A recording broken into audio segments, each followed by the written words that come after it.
7 o'clock in St. Louis. You're listening to The Morning After on 101 ESPN and on the TMA STL YouTube channel. Tim McKernan, Martin Kilcoyne, Jackson Burkett with you. Doug Vaughn is vacationing at Jackson's parents' place in Montauk for his son's wedding. And do you want to go over the numbers, Jackson, on what the Vaughn family had to pay for using your parents' home for the wedding this weekend? The price is less important. It's the amount of people they're bringing, which is 120, which is 5 people under the next tier of cost. What? So it was very smart of the Vaughns. They're shrewd people, and they chose the 120-person package. Yeah, I like that package. Which real keeps nice. you That's a nice package, Bill. Yeah, that's the silver tier. Once you get 125, that's the gold tier, and that's going to cost you. Because we're going to have to bring in more tables. Or help. I got to say, this paper, he just goes with it. He does. He's an improv wizard. Never say no. That's right. I have to tell you, I feel like this is a QFTA, and I'm just sort of observing. Well, if it were, we'd be here until 9 tonight. Yeah. It's Tim and Jackson just kind of chopping it up, and I'm just going to kind of observe. But nay, Joey Vitale at 8 o'clock, the Colonel, Gabriel P. DeArmond at 8:45, and then in studio, not Charlie Marlow AI, Charlie Marlow in the flesh in the Mark Hanna Evergreen Wealth Strategies 9 o'clock hour. Martin, it's a dream come true, a reunion that people have been wanting, and the people get what they want. The show has had John Hamm, Bob Costas, Will Clark, you name it. We have been unable to book Charlie Marlow. Can't get him. The man's busy. He's married to YouTube and Kenny Wallace, I believe. Is it safe to say the two toughest people to go in this program are Charlie Marlow and producer Joe? Yeah. I think that's nice. Joe has always Post had Dick and the Badger. I thought Joe was parking cars. We had a lot of meetings, so I had to really wrangle him in. And so now I'll activate him with that comment. I'm sure I'll get a text. Yeah. I tried to explain to somebody yesterday. I said, there's the show, there's the text inbox. I said, then there's my phone. I feel like Edmonds because I have a different show going on my phone all day. People commenting. Remember that one time? Oh, you should tell that story about. I'm like, oh, I'm on the air. We're having 2 shows, but Chuck Marlow, who I think I've worked more with him than anybody else as far as an on-air colleague in the course of my career. He arrived in St. Louis, I'm going to say 2007 from East Lansing. That'll get you 2008, yes, which is correct. We had an opening at the 2 Fox. Chris Pelican left. Yes. And back then, you would send tapes. Hard to believe. Now they're just like, hey, are you available? Yeah. Like, if you're at Quick Do you enjoy minimum wage? You run a kid at Quick Trip. Hey, do you want to do some sports? And, can you do it tonight? Because I wouldn't mind shutting her down. But he sent a tape, and it was really creative. It's one of those. Really? Like a stand-up. And he knows, I've told this story many times, but he's getting like into a car and out of a car, and it was like, here I am in Lansing. And then he gets out and he's in Ann Arbor or whatever. So it was creative. Look at Chuckles. And I remember telling him it's kind of caught our eye. Like, this guy's kind of creative, you know? And then after we hired him, and I said, where'd the creativity go? And he said, gotcha. He literally said, gotcha. But I would also tell the young listeners out there, and we do have some young listeners, I believe Mac, who likes the Steelers, is a high school kid. So there are young kids out there. But when there's a job opening, you show them that you're willing to do whatever. And so I called Charlie and said, hey, we liked your tape. We'll set something up. We might be able to fly you in. Back in the day. Right. And now you got to like fax yourself over. But Chuck said, I could drive tonight and be there in the morning from East Lansing. That's Jackson Burkett want to right there. That's what that is, Martin. And I said, that is absolutely not necessary, but it's impressive. And again, I don't know where that guy went once he signed on the dotted line. You gotta gamble and booze. Because then it became Chuck, who every night I'd say, hey, tomorrow we really need somebody to go to the Blues. Then we need to get to Pattonville. And then the Cardinals have a press conference. He's like, dude, we'll figure that out tomorrow. Why would you prepare for a show? That guy. He arrived instead. But I love him. He's like my little brother. I can't say enough good things about him, and I am thrilled that he will be on the program, and I'm thrilled also that he is doing his own thing. Tip of the cap to Chuckles Marlow. So he will be in studio coming up in the 9 o'clock hour, and then you got the Design, Air, Heating, and Cooling email today. With regard to the giveaway, I know, but I don't know if it's official, and I'm waiting for the official that positive momentum has been created on that giveaway taking place. Jackson, do you have a validation that we can proceed? I don't have it in front of me. What does that mean, Martin? Well, I'm not saying it doesn't exist. I'm just saying it's not in front of me. Is there a producer school for sports radio? And the first day, whether it's Prod Joe or you, they teach you how to give a non-answer. You answer it, and if you're not paying attention to the words that are said, you go, okay, you got an answer. But then if you actually pay attention to the words, you realize you didn't get anything. Yeah, what it is, you're always buying time. You just got to buy time. As long as you can keep the ball in front of you, you know, the last thing you want is to get the top taken off and you're chasing somebody. You got to keep everything in front of you. Okay. So with that answer I don't know what there, that means either, but I like it. well, that answer and the answer I just used to explain that answer are both examples of me keeping the ball in front of me. Okay, and I think to be a great producer, you always are brainstorming ideas, just throwing it out there. Tim, do you remember the meeting after we had a post-show meeting? I think it was every day for a while. Yeah, we did. We had to break down the whole show. Like, oh, for God's sake. The 8 o'clock was terrible. I get it, okay? Telestrator. But producer Joe said, how about this? What if, like, we do a segment where we just make fun of a different ethnicity every day? And do you remember that? I have to tell you, I do not. And Rob Weingarten goes, that's a bad idea. I swear to you, he said that was an idea. Who was up first? Yeah. Well, hopefully Italian, because Joe's Italian. And Yeah. that would be a And then we could do coverall. Irish, and then we were pretty much SOL. Yeah, you'd be in trouble. After that, it was a problem. I swear to you, he Wow. said we would Producer pick on a Joe different. ideas. Yeah, I swear. I That remember could have ended this thing 21 years ago. I hope he texts Who knew? in with a response. Joe, you may to need that. to call in, although we don't have anybody to answer the phone. We're a little limited today. No I'll Kurt, figure no it out. Doug. It Jackson, feels you said you'll answer the phone. If producer Joe's going to call in and comment on that story Martin just told, I do not remember I'm that. going to answer it. I really don't remember that. Now, That's I do, and Charlie said that my memory has gotten conflated over the years because I was talking about the Pirates game where Michael Wacha pitched, and he said, dude, you weren't there. I was there. I said, yeah, I wasn't there, was I? I get a little confused. I hosted an event last night with Doug Vaughn, and I said to Tim, you and I did this same event in 2017, 2018, and you said, I don't remember that.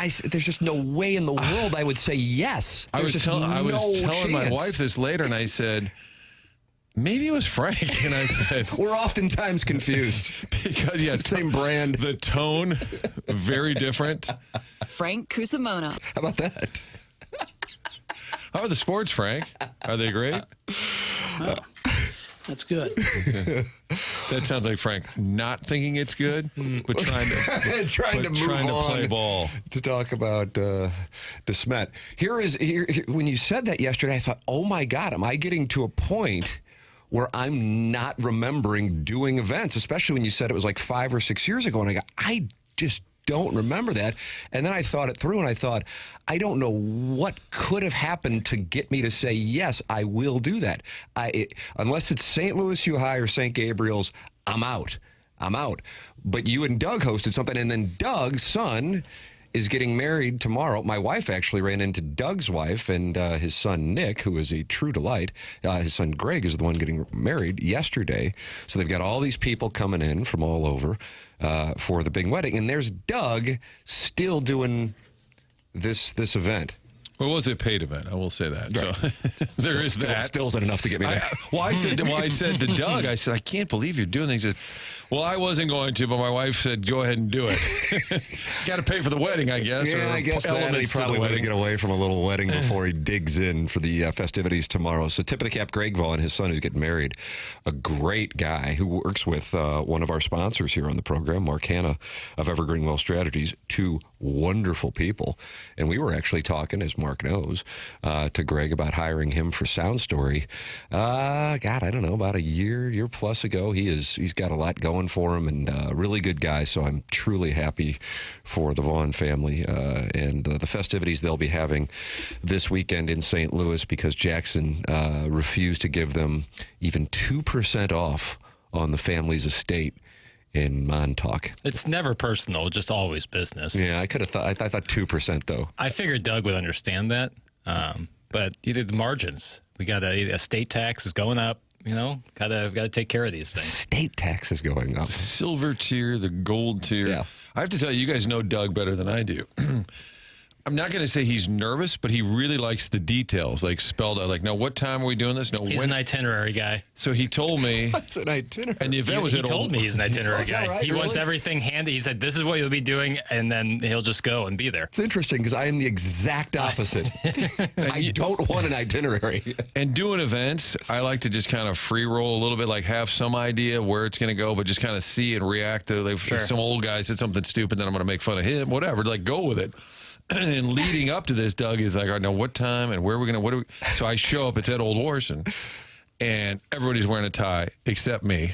Bob Frederick from Frederick Roofing was not. I said, oh, thank God. There's one guy. And I said to Doug, oh, you even wore a tie? He goes, well, you told me not to, but I had one just in case. And I walked in and he goes, and everyone's wearing a tie. So I pulled it out and put it on. Veteran move. Yes. Veteran move. Yes. That's a good move. And he was a khaki smoke show. Always. Oh, khaki smoke show too. Blue blazer. Loafers? Khaki. Yeah. Blue blazers. I believe, I didn't look at his feet. It's not my thing, but. And we don't want to kink shame. I believe he did have loafers. How did the event go? Was it magical? Yeah, it was great. It was a lot of fun. Now, did you do your roast thing, or did you do more of your? You can be chameleon for the audience. Well, in that, yeah, I did talk to an older gentleman after, and he said, "Wow, I didn't know you could let it fly like that." But now, in that setting, they want roast type material where you can. Really? They did. Yeah. So it's called the Knights of the Cauliflower, and it's such a St. Louis type thing. And I said, boy, if we had any more rich old white guys, this would be an NFL owners meeting. I mean, it's. Did they enjoy that? Yes. Okay. That kind of crowd.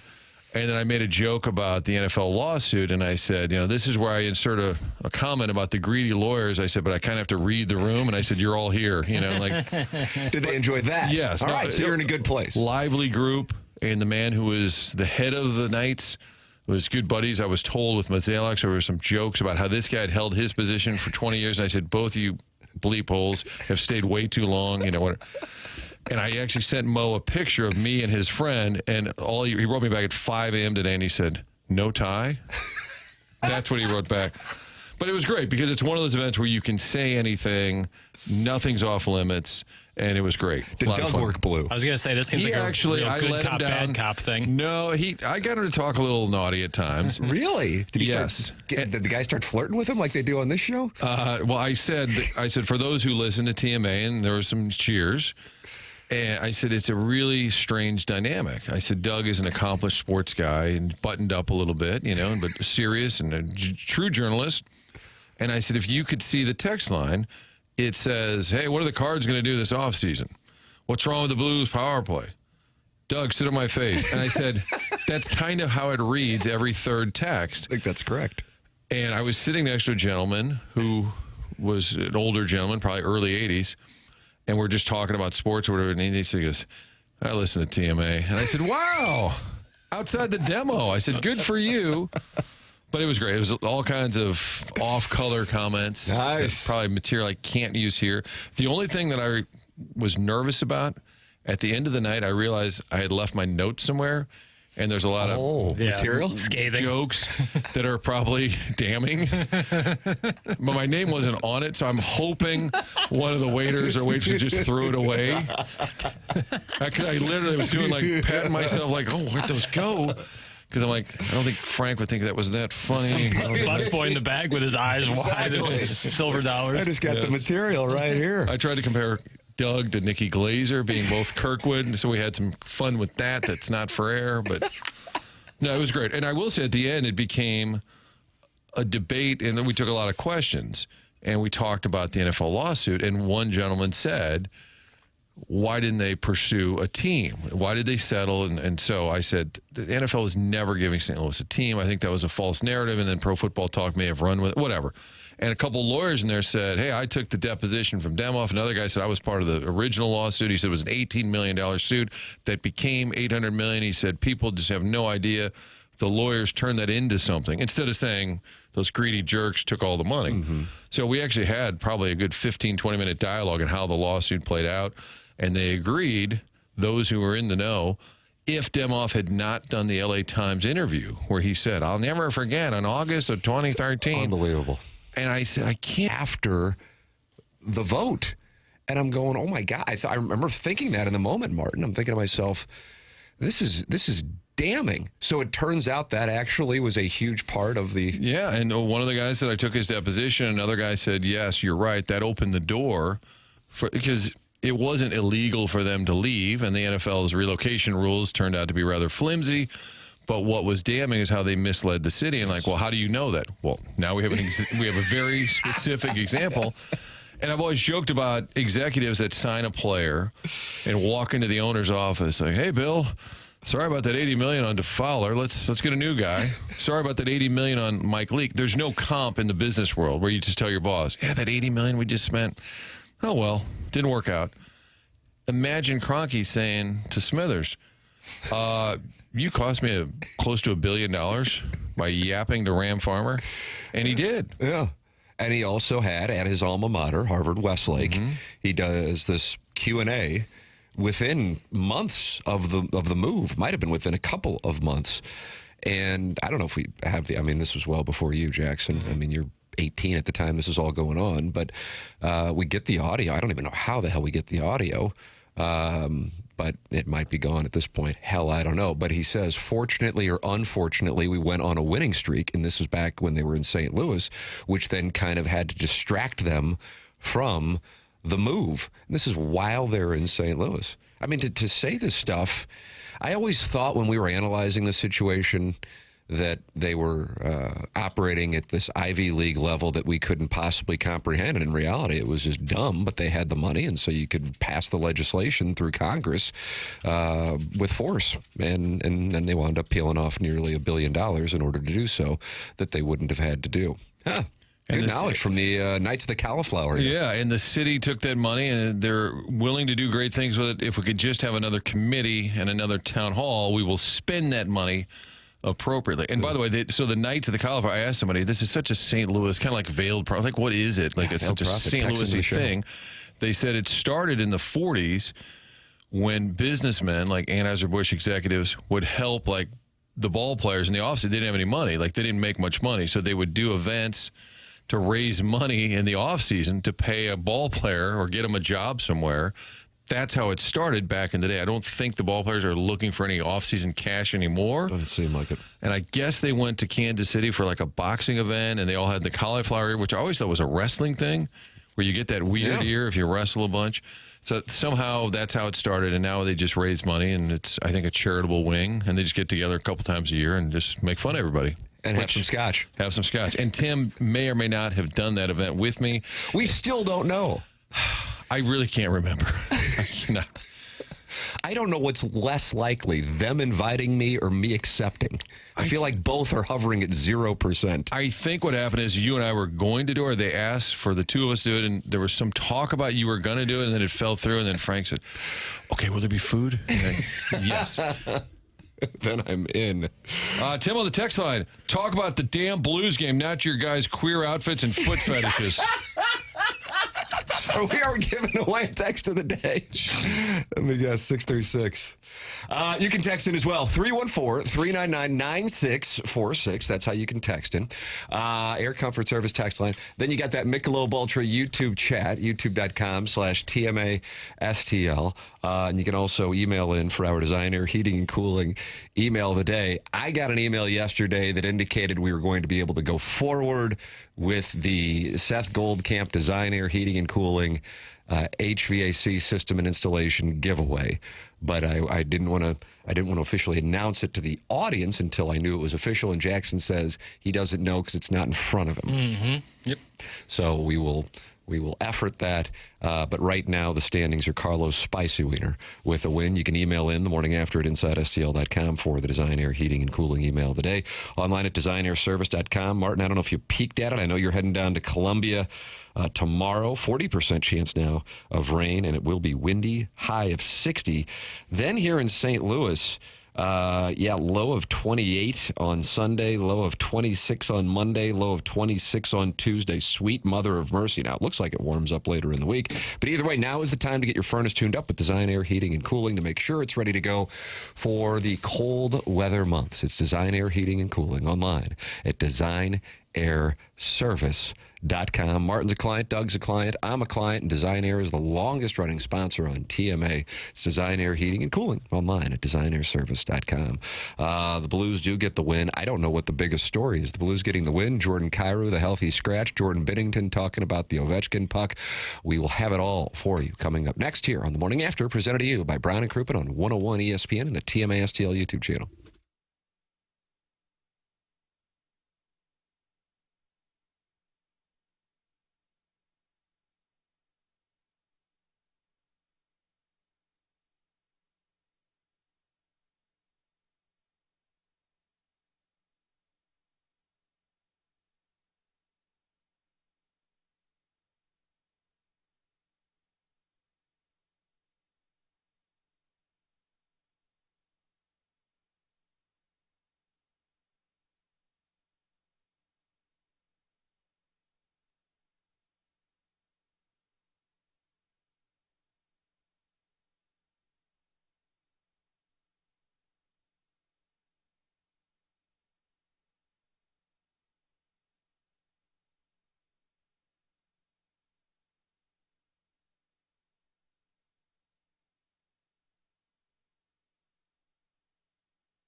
Come on, boys. Keep your head on a swivel. Heading for the top, not the middle. People might think I'm crazy, but if we just get hot, we can win this baby. Martin, it depends on what line you want to take. Baby. The Blues are one of the worst teams in the NHL, or the Blues have won 2 of 3. Depends on how you want to spin it, but both are mathematically accurate. The Blues getting the win last night in Buffalo, 3-0. Joel Hofer I know you were doing the festivities last night, but watching that game, a guy who came in as one of the worst netminders in the league was really the reason why they won that game. And Jim Montgomery said it. He said, when you're on the road, you want your best player to be your goalie, and that's what we got tonight. And the first goal was a Matthew Joseph shorthanded goal, all started on what was a incredible save. I mean, I can't say enough about it. I had the volume down while I was doing some work and watching the game, and I went back to hear Kerber and Vitale's reaction to it. It was unbelievable. And then the Blues get it to Joseph. He breaks out after he's a healthy scratch the night before in Washington, and he gets that shorthanded goal. And the Blues get what they need because Hofer shuts them out, and they win 3-0. But the story of the day is Jordan Kyrou, healthy scratch. There's no doubt that Montgomery, I think, had done all the barking probably to us. Pretty strong words of the media, probably to the players as well. But I'm going to guess that does kind of have a shelf life. If you're yelling at the players, the only thing you can do, and I think it's been said, maybe Vitale or Kerber said, playing time is still the one weapon that a coach has, no matter how much money you make. And so Kyrou, a healthy scratch, it doesn't help quiet the Kyrou noise that's out there, Tim, but it certainly calls attention to, hey, if you're not going to compete and play at a high level, it is interesting. They win the game 3-0. And who's scoring the goals? Matthew Joseph. You say you're still not seeing your top players be your best players. It's great that you win a game with those guys scoring the goals. Where are the stars in terms of production? But, yeah, Kyrou, now we'll see moving forward. Is this something he does every once in a while? Montgomery, like Mayu being benched or scratched has been happening. But Kyrou, $7-8 million a year, that's a big story. Yeah, first time since 2021 when he really wasn't a regular at that point that he was a healthy scratch. Listen, I mean, I think if we're going to really delve into the way that game was played, it's not like you saw some ridiculous performance from the Blues minus the goaltender. You make the observation as to who scored the goals, but either way, I think it would be fair to say that you saw the compete that Montgomery was saying was lacking the night before in Washington. Jackie Papers, what do you have from the festivities, whether it be the Kyrou move or... Yeah, I got Montgomery on the healthy scratches last night. There's several people who weren't happy with the effort last night, and didn't matter the role. There was a lot of guys that didn't play up to their role and responsibilities on the team. And with the players we ended up going with, we thought would give us the best opportunity to win tonight. Bar down. Jim Montgomery didn't name him, but he was certainly the one that got the attention, understandably so. Harrison's brother, Master Martin, was betting the farm last night? Was betting everything he had on Buffalo minus 1.5. So he still has, I guess, access to his phone before that gets shut off. And he says, I deserve the first comment on Kyrou. He is not addressing the fact that he's now broke, but he just says he deserves... Oh, hold on a second. There's earlier text, and he sent it in multiple times. 5 of them, for that matter, now that I see it. I will not be ignored, Dan. 314-399-9646. That was Glenn Close, Fatal Attraction, 1987. Yeah. Ann Archer, Michael Douglas. Adrian Lynn. And then, I will not be ignored. Harrison's brother, Master, channeling his inner Glenn Close. Says, morning, boys. I'm not going to tell you I told you so, but I effing told you so. Didn't he say he was betting? 100%. Yeah, I told this you is so. Orson Woods' wacko level of spiking the football on something you were wrong about. I believe he's advancing the story to move away from said prediction and saying my Kyrou obsession is finally coming true, that he's the issue. Oh, now how about this? Oh, this is unbelievable. I'd like to see a copy of the slip. Morning, boys. I'm not going to tell you I told you so, but I effing told you so. Jordan Kyrou, take a seat, bud. When I found out about the health bomb, I cashed out and bet the Blues minus 1.5. Kyrou, I've been saying it forever. He's a huge problem. I am vindicated. Let's have a day. So he went from betting everything on the save Sabres -1.5 to betting everything on the Blues -1.5 when he found out that Kyrou was a healthy scratch. Jackson, your facial expressions and body language tell me you are skeptical, and it looks like you're going to come over the top now and re-raise. No, I think anytime you make a claim so bold like he did during the program yesterday and then make a proclamation that you switched after the fact, everyone out there is saying, where's the slip? I'm not the one just Martin, saying. would you like to see the slip? I'd like receipts on this one. I think everyone would. You need to keep that I'm receipt. not saying he's lying. Not at all. I just think the natural next follow-up is, do you have the slip? I'd like to see the slip, too. On behalf of the audience, I'd like to see the slip. Harrison's brother, Master. What was the wager? Let's take a look. And then, if that's the case, all I can do is just doff my cap. Yeah, big doff. Yeah, because he went from betting everything he had on Buffalo -1.5 to the Blues -1.5. So he has doubled up his net worth. Boy, is Jordan Kyrou a 3-goal swing kind of move?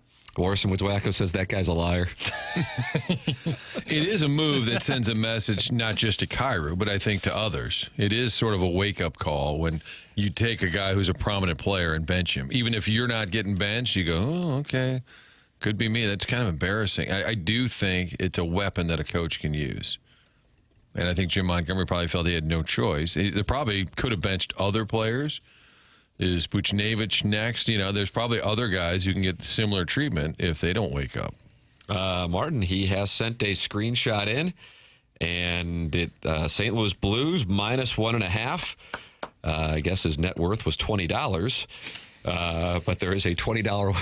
Always crop that out. I don't want to wealth shame. No, if you go, I leave that to Jackson. That was his fault. You got to crop that out. Rookie mistake there. Never put how much you put on there. But he sent in the slip. He did bet it.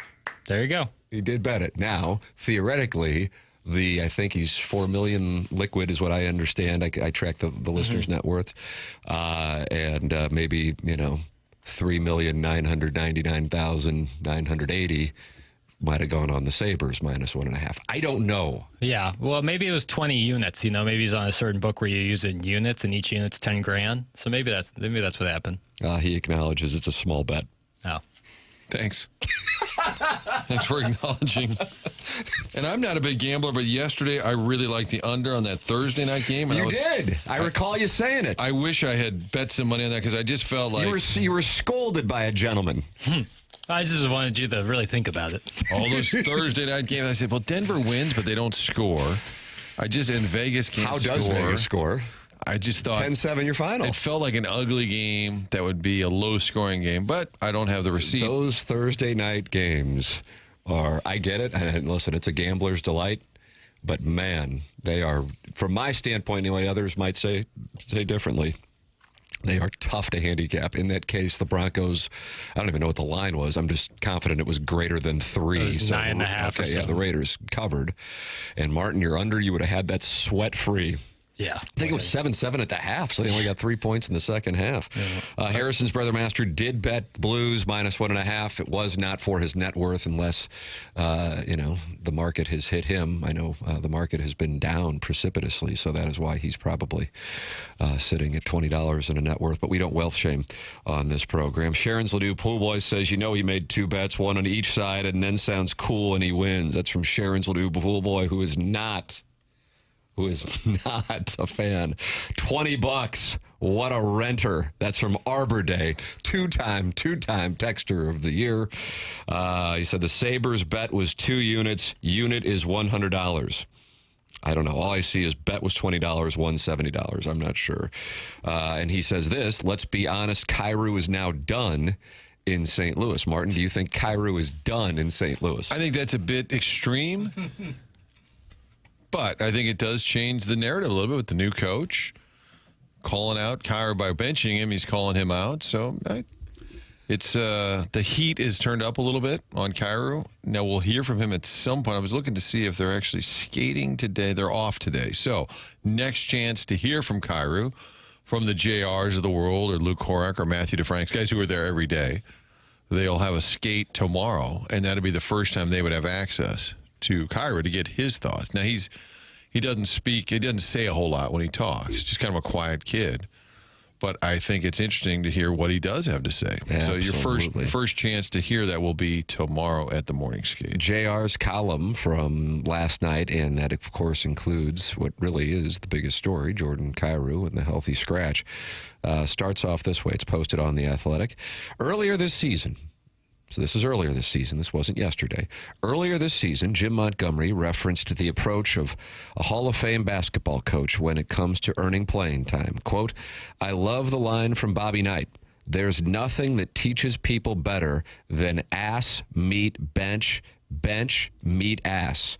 That's the only tool a coach has always had to get a player's attention when they're not playing to a team standard. That memorable quote from Bobby Knight came to mind when Montgomery was putting his lineup together for the Blues game against the Sabres Thursday, and Jordan Kyrou, the healthy scratch. Is that name taken, Jackson? Bench, meet, ass? No. Is that Today's the last day to get it, Martin. Is that available? Sure. Bench, meet, ass. Today's the last day to get it until December 1st. So if you want to get it, text in to Jackie Papers. He'll change your name if you don't have a name saved in the Air Comfort Service text inbox, 314-399-9646. Now, The Montgomery, Blues have had coaches who I think, I'm not going to say they were intimidated by the room, but they weren't as firm as far as being in control of the room. I really liked Drew Bannister. I liked Mike Yeo, even like a Davis Payne, but they didn't have the command, like the I don't care what the players think about me. that's the magic of the 5-year contract. But I think Jim Montgomery is in that mindset, like, hey, I've been doing this a while. Yeah, I've won some games. I don't care what I do. If it ticks you off, I'm going to do it. And I think some of those other names, great guys, great hockey minds, but didn't quite have that firm of grip. And I think Montgomery is that type of coach who doesn't give a flip what the player thinks or says, or he's just going to do what he needs to do, much like a Berube, didn't care. You want the guys to like you, but it's not your first priority. So it doesn't surprise me that he did this. And I think they had gotten to a point where something had to change. And it's, as much as it's about Kyrou, I think it's about the other guys too. Like saying you could be next. Exactly right. That's exactly right. That's what, and Jackson, you have audio. I was listening to the Curbside podcast in here. Vitale was talking about it. He's going to be with us at 8 o'clock, so we certainly will elaborate when Joey joins us on the Stiefel Dossier at 8 a.m. Gabe DeArmond, 8:45, and then Charlie Marlow in studio with me and Martin for a magical reunion in the 9 o'clock hour. Here's Vitale and Kerber on it, and I believe it's exactly where you were going with it, Martin. If it's the sound that I was listening to this morning where he says it's not just a message to Kyrou, it's a message to everybody else, and players love it when coaches will hold the top guys accountable. Well, what is the message that is sent to the guys that were healthy scratched tonight? And obviously the biggest name of that is Jordan Kyrou, but Oscar Sundqvist as well. And then Logan Mailloux once again in the press box tonight. Well, it's very simple. I mean, I'll back up what the captain said after last night's game. If you're not going to compete, you can't win in this league. It's just that simple. You know, unless your name, I've always said, is Leon Draisaitl, Connor McDavid, or Alex Ovechkin. You know, those guys can drift in, they can drift out, they can hide out, they can be invisible for 55 minutes, but they're still going to find a way to hurt you by the end of the night. Those are the rare exceptions. And I know that a lot of players want to play that way because it's certainly a lot easier, but you just can't play that way if you're a Jordan Kyrou or a Robert Thomas or a Pavel Buchnevich, because quite frankly, you're just not as good as that elite class. So when you look at all that as a whole, and to a man, you have to recognize in order to be successful in the National Hockey League, you have to bring the compete. You have to bring the edge. Rely on your skill. Rely on your shot. Rely on your speed. But when that falls apart and you get shut down, what's next? Like, do you have that next level of compete and edge you bring to the game? I think for Jim Montgomery, he's had communications with certain players, and I think the communications ran a little stale, so he had to get their attention, and he made a couple players, including Jordan Kyrou, watch from above. You hope that it lights a fire under a Jordan Kyrou and under an Oscar Sundqvist, much like it did with the Matthew Joseph in tonight's game. There it is. I mean, it's got to be a little embarrassing if you're the player, notably benched. Like in baseball, you're going to get a day off here and there, so you wouldn't even know if like a manager kind of was down on a guy, oh, scheduled day off. But in this case, the sitting in the press box, you actually see him when you're in the press box, like, oh, that's Oscar Sundqvist. Oh, that's Jordan Kyrou. Not playing tonight. But again, I'd love to. He won't say much. He just doesn't say a whole lot. But I am kind of intrigued to see how the player, and I guess more importantly, is how he responds on the ice. Buchnevich should have been the healthy scratch first. That's from the 314. Also of note, and I am texting with JR to get his perspective as we recommend reading his column this morning in The Athletic. And Martin, like I said, I know you were handling your responsibilities last evening, but watching that game, I'm sure plenty of other people will note, and they brought it up, Kerber and Vitale did bring it up as well, that Robert Thomas was not getting minutes in the second period last night. And what they were saying, and that's why I texted JR to see if he has any insight on it, there's a difference with Thomas. Number one, obviously not a healthy scratch. He was playing, but also he had been coming back from an injury. So do you go, okay, was this the coach sending a message, or was Thomas dealing with some ramifications from his past injury? So I texted JR to see what's going on there. But no matter what, we were sitting here saying yesterday at this exact moment, coming off of that debacle in D.C., that if they were to lose against Buffalo, we expected a Doug Armstrong state of the state today. And one of the things that, it's not like Buffalo is some world beater, so then it could kind of be done if they were to win with smoke and mirrors, and then you can say, okay, they've won 2 of 3. But what stands out about this is they did make a move. They were proactive. They weren't waiting to see if they could get it right against Buffalo, and they did something that was significant and was out in the open for everybody to see. And I think from that standpoint, maybe I'm wrong, I would think that even if you are a fan of Jordan Kyrou, and it's not a case where everybody is not, but there are certainly people who are not without question. And I think it's probably close to, what do you think? I mean, I feel like it might be a majority of Blues fans. And I realize I'm asking that are down on him. But I mean, I realize I'm asking this the morning after he gets healthy scratched and the team has been playing as poorly as it has. But I think there were a number of people who wouldn't have minded seeing him getting traded this offseason before his no trade clause kicks in. Point being, there are some people who are fans and say he's a great value at the number he's at with the cap going up, and then there are some who just say he doesn't have it. He's not a competitor. Take your pick. Either way, I would think everyone or close to everyone was happy to see that.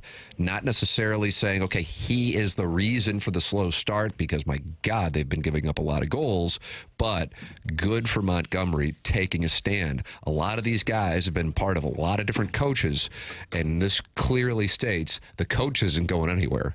You got to get it together, and this coach isn't afraid to sit somebody down. And I think Doug Armstrong probably was thinking about today being a state of the state. Now, obviously, he doesn't have to do that. It's interesting with Hofer. He does seem to be better on the road. I know he started poorly in that Pittsburgh game, but if you think about how good he was in Calgary early in the season, how good he was last week in Columbus, even though they lost that game, he just seems to be better on the road for whatever reason. But now you got 4 straight at home. Now you need Binnington to take his game up a notch. There's another guy who's, you're not going to bench him, and they're already splitting time, but that's a guy I'm waiting to see because that can change everything. If Binnington could just somehow get his game back, making some big stops, I feel like that could change their fortunes completely. Now, they've won 2 of 3, but they've also lost 8 of 10, Tim. So it really depends on how you want to spin the numbers. I actually, as crazy as it might sound, I don't think it sounds crazy, but it just isn't what you would expect. I could see them saying something along the lines of, okay, we're still going to have a conversation here today with Doug Armstrong. Because they are on the start of a 4-game homestand, it's critical in a couple of different ways, both from the on the ice, but also to get fans buying in and not selling their stock this early in the season. It's a critical time. You cannot have a season get away from you before you even get to Thanksgiving.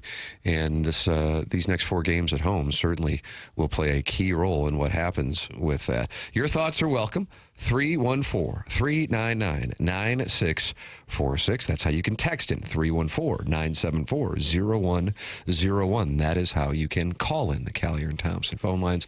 And then, of course, you are welcome to talk it over with other TMA listeners in the Michelob Ultra YouTube chat, where friends like Bruce, is it Bogtrotter, Jackson? Bruce Bogtrotter is in there. I like that name. Jake in St. Genevieve, Craig Thompson, Chairman Kurt on vacation and in the Michelob Ultra YouTube chat.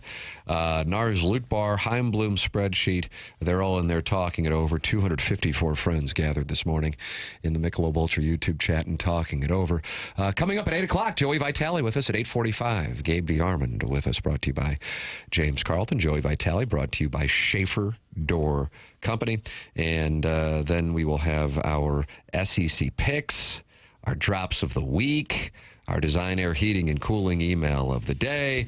It is all coming your way here on TMA. I recommend working with Dr. Brandon Pryor and 100 West Dental. No dental insurance? That's not a problem. The membership plan they have at 100 West Dental aids in the cost of dental work for those who don't have dental insurance. And all you have to do is go online at 100westdental.com. That's 100westdental.com to schedule your appointment. Just check the calendar online at 100westdental.com for availability, and you can book right then and there. It's 100 West Dental offering a special to TMA listeners, and here it is, $1,000 off Invisalign just by giving my name. That's right, $1,000 off Invisalign when you give them my name at 100 West Dental. If you're not sure you want to go through with Invisalign, they have a digital scanner that'll show you a simulation of what it'll look like before you even go through with it. It's 100westdental.com.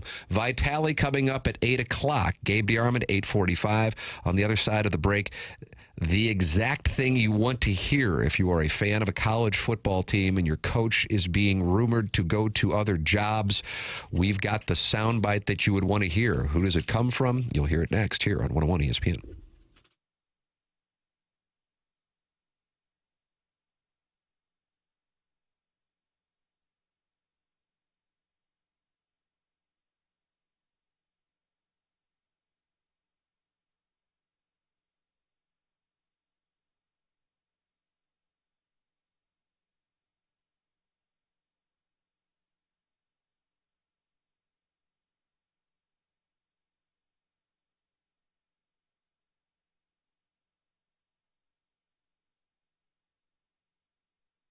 Oh, beautiful Scotland. You've heard me talk about it. Let's be honest, ad nauseum. But it's going to be a great trip to see Edinburgh, also Glasgow, and the great countryside, the Highlands. You've watched the great golf from Scotland for years, the beautiful scenery in the background, breathtaking, really. This is your chance to see it in person. Next summer, we're leaving on June 15th to discover spectacular Scotland. The trip put together by Colette, and they've handled all of the details for you. The trip of a lifetime. Instead of you getting online trying to map this thing out, they've handled all those details. And next Tuesday, a little get-together to go over the whole plan. Call Sherry at Altair Travel to find out more. That's 314-968-9600. Altair Travel also working with Colette to get all these details ironed out. Next summer, beautiful, spectacular Scotland, a trip of a lifetime. Leaving on June 15th, 10-day trip to spectacular Scotland. Find out more at 968-9600.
This is Jackson with the Sports Center update, driven by Johnny Londoff Chevrolet and Johnny Londoff Autoplex. The Blues pick up a win last night, off today, back in action tomorrow evening as they take on the Seattle Kraken. The pregame will start at 5 p.m., puck drop at 6 p.m., right here on 101 ESPN. That was another Sports Center update, driven by Johnny Londoff Chevrolet and Johnny Londoff Autoplex. See them at londoff.com. Chevy, together we drive. Are you kidding me?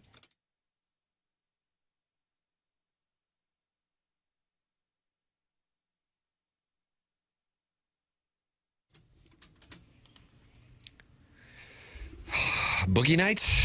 Certainly. Which is might be the funniest scene in the whole movie. And this, of course, involves the Colonel and somebody with bad junk. That is good. I think that's the spill the wine montage, but this is when Roller Girl and Heather Graham, Martin. and Eddie at the time first sleep together, and Burt Reynolds is sitting there with his Black and Mild cigarette watching. Is that a cock? No, I don't know. It's a creative moment. He's an artist. Absolutely. So good. But this is to play off the audio that you were talking about, teasing into the new segment here. Oh, wow. Martin. Yeah. Yeah, I played a different God, level. I was going to drop acid before the Vitale segment, but I got to be ready with this papers today. Yep. He's Jackson Pollock over there, not Jackson Burkett. Look at this guy. So this song is related to what we're going to get into? That's correct. Now, do you know the coach? I didn't even tell you. The coach who had this moment yesterday? I do not know. Okay, then that is the tell. But you got to be really dialed in on this. The head coach is Brent Key. Hence, you got a brand new pair of roller skates. Yeah. I got a brand new key. I didn't follow it, but this guy's operating at a different level. That's what happens when you go to one of these MICDS, Burroughs, Ladue, DeBerg, one of these things where we can't relate. So Missouri fans, Ole Miss fans would love to hear from their head coach. Some wouldn't mind in Columbia if he moved on, but I think most would like Eli Drinkwitz to stay. To hear him say something like this before taking on the number 3 team in the country tomorrow. Instead, it's Georgia Tech's head coach, who is an alum of Georgia Tech, Brent Key. Here you go. Since I was named the head coach here, Kelly, outside of the time with my family, every waking second of my life is going towards building this program to get to the point that it is right now. Right?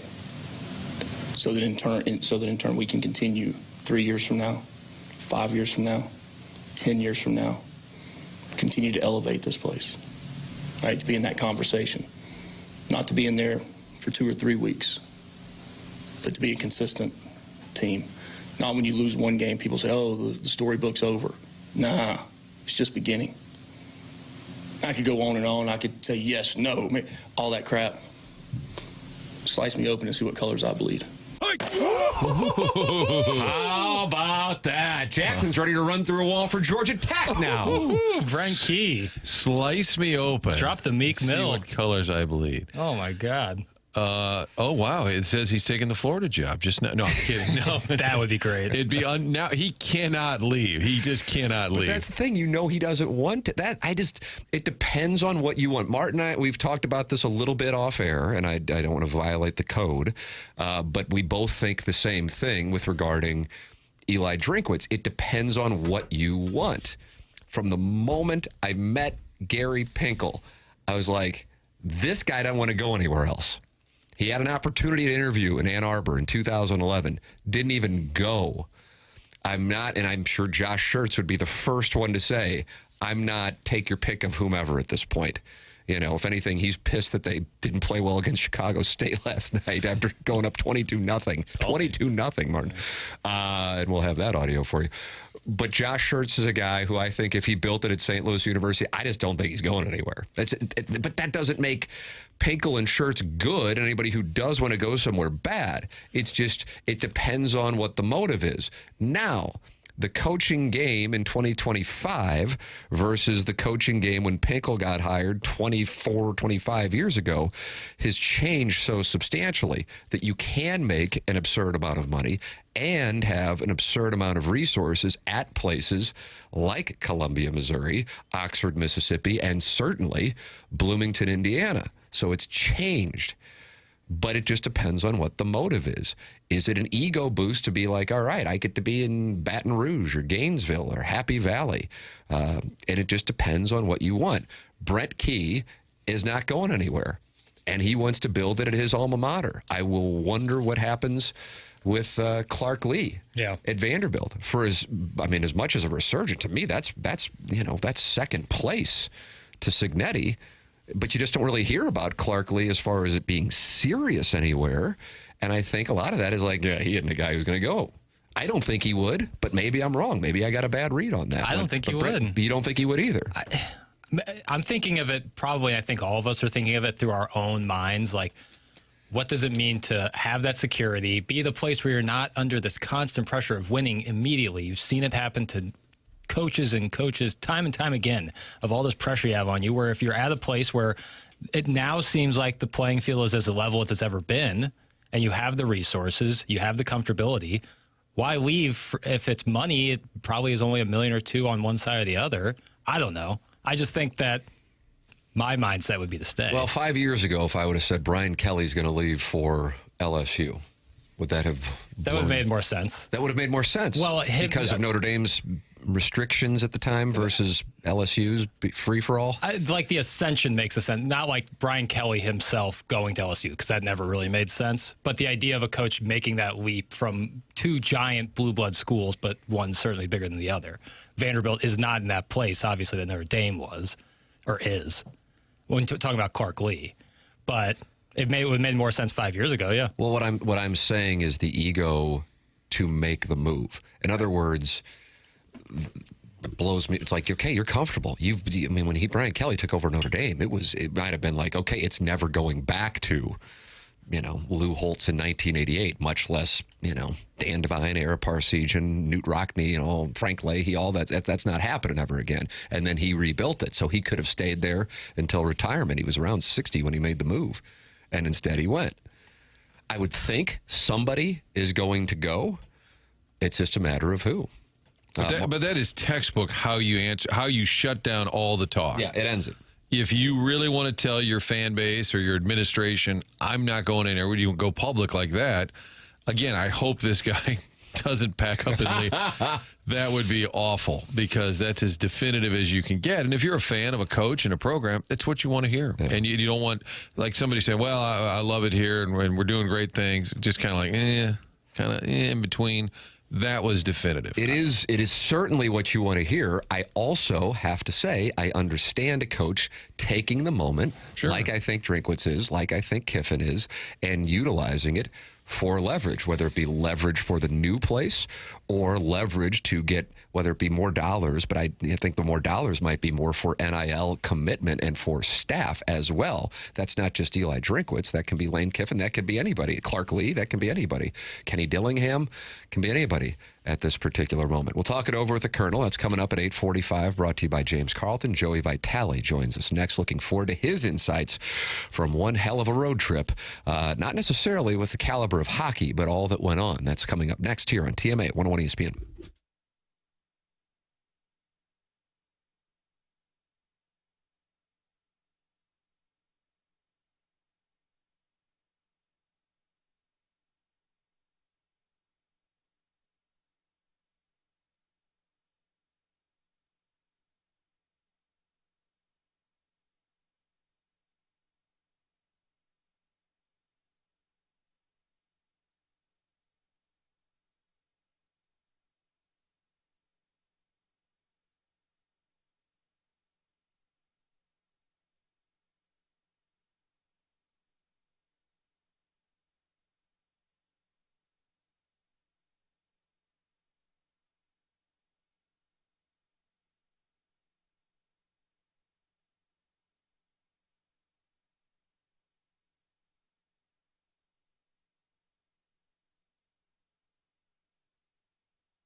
Hey, folks, Joe Vitale here. And if you got kids like me, they sometimes get confused with a brick wall on their garage door. You'll have to see them use the brick wall for the balls and the hockey pucks. But listen, kids make mistakes. I still make mistakes. I'm an adult. But these kids are throwing balls, shooting pucks, breaking garage doors left and right. Well, good news for you and me that now you have a friend in the garage door business. His name is Jason. His company is Schaefer Door Company. Visit their website. Check them out, SchaeferDoorCompany.com. If you want the best results, if you want the quickest response, give them a call, shoot them a text. They are very responsive. They're a St. Louis company, and they're going to take care of you just like they've taken care of me. Their cell phone is 636-782-3608. 636-782-3608 for all your garage door needs. Schaefer Door Company is a Clopay Master authorized dealer.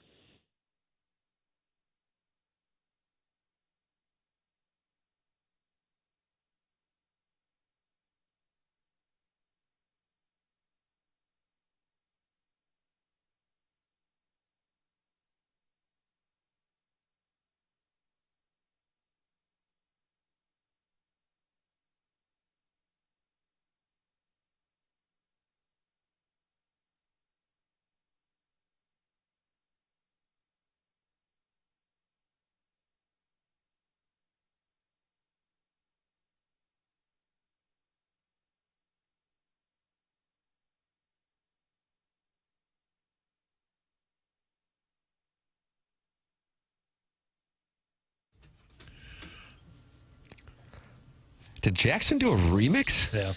Yeah, we chopped it up. I'm rolling balls. Yeah, I figured this was more Joey's speed, you know? Getting weird. Really? You think Joey's MDMA? No, but he's like diet MDMA, you know? What? I don't know what that means anymore. Well, he gets funky, but he's, a loving father. There's a Hallmark card right there. Yeah. What about Concrete Blonde, name of the band, and the song is called Joey? Oh, Ann Wilson, Martin? Is that Ann Wilson? Jackson, is that Ann Wilson? Ann Wilson? From Heart?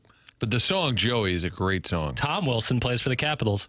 And he was in front of the net. Look at Jackson just flexed his hockey knowledge. I bet Joey doesn't know what hit him right now. Joining us, presented to you by Schaefer Door Company, Joey Vitale. Concrete Blonde, Martin? Yeah. Morning, Joey. Morning, boys. Boy, that's a lot. That's a lot. You just threw off the hot. I don't even. There's really nowhere to begin, so I'll just turn it back over to you. Uh-oh. Are we gonna get a not well rested Joey Vitale this morning? Is that what we got?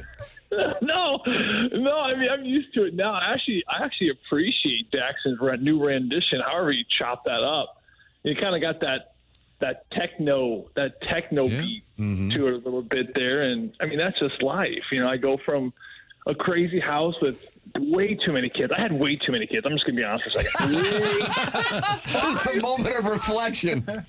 5 is not the number, folks. 5. Hate to be that fifth over there. Yeah. Feeling a little unappreciated. Poor Shep who's going to be in school with my son. Well, I'll have to let him know. Oh, keep your boy away from Shep. He's eating Oberweis. Shout out Oberweis ice cream for breakfast while he's watching ice cream. Bluey. While I'm over here in the other room. Yeah, 5 is not the number. We got excited. Literally, it happened. It is what it is. I think 1's the number, folks. I think 1's One is the number. So you're selling 4. Yeah, they're like chickens in my house. We're just kind of slowly chipping away at them, kind of letting them go. And so it's you had those days where you're like, wow, this is really great, and then the other days like, whoa, this is not great. And certainly in. Anyway, the techno song from the chaos of home, and then I decided to just bury myself by choosing a profession where I go to an arena with 20,000 psycho crazy fans, and then they blast more techno music. It's so freaking loud in these buildings. I mean, have you guys been to a Blues game lately? Or don't ask Jackson that, but Martin and I have, yes. Yeah, I'm in Washington. Blues actually do a fairly good job with the music level, but these buildings are so loud. It's like, how do people even think? And maybe that's the purpose. Maybe they don't want us to think anymore. I don't really know, but yeah, it's just chaos techno music in my life all the time, Jackson. So I appreciate the intro on that song. Yeah, absolutely. I thought, just change it up a little bit. Sure. And I think that's Joey's vibe. Joey can... He's techno. You can have the original version of Joey or the remix. Yeah, I've been to one techno bar in my entire life. It was in New York. I think I was 25, 26. You ever been to one of those? Marty or Doug or Tim? You guys ever been to one of those? Doug is not here, just for the record, here. Joey. I know you're usually We're watching on speak YouTube. for Doug, though, and say he probably hasn't That's a good been read. at a techno bar. Are you good talking read. like when you walk in and like the lights are flashing? You can't even see the bar. Yeah. Yeah. And you're like, is everybody here on drugs? Probably. Yes, the answer to that, of course. Am I the only one not tripping right now? Yeah. What time do you get home, boy? What time do you get back? We got home. Let's see, what time we got home last night? I got home about 1. About that's 1 not or that bad. 2. By the time not too bad. We gained an hour coming back from the East Coast there, which was nice. It was actually a pretty smooth, quick game last night in Buffalo, and landed and pitter-patter right back out of here, and Daddy daycare today, and back at it tomorrow. Seattle crack into town, and hopefully the Blues can build on what they did last night, because that was certainly something special. How surprised were you? Because as I understand it, you were the one who broke the news that Kyrou was the healthy scratch when you were on with BK and Ferrario, and that certainly got St. Louis buzzing when you had that story yesterday, being there at the skate. What was the reaction amongst your counterparts and the team when Jim Montgomery made that move, Joey? Yeah, it's funny. I felt like, what are those people called? The newsbreaker people? Like the people that break the news? Insiders? I guess insiders. Yeah, insiders. Newsbreaker people? Yeah, or newsbreaker That's people. not as catchy. Marty, what do they call you, Marty? The newsbreaker insider people? Newsbreaker insider people.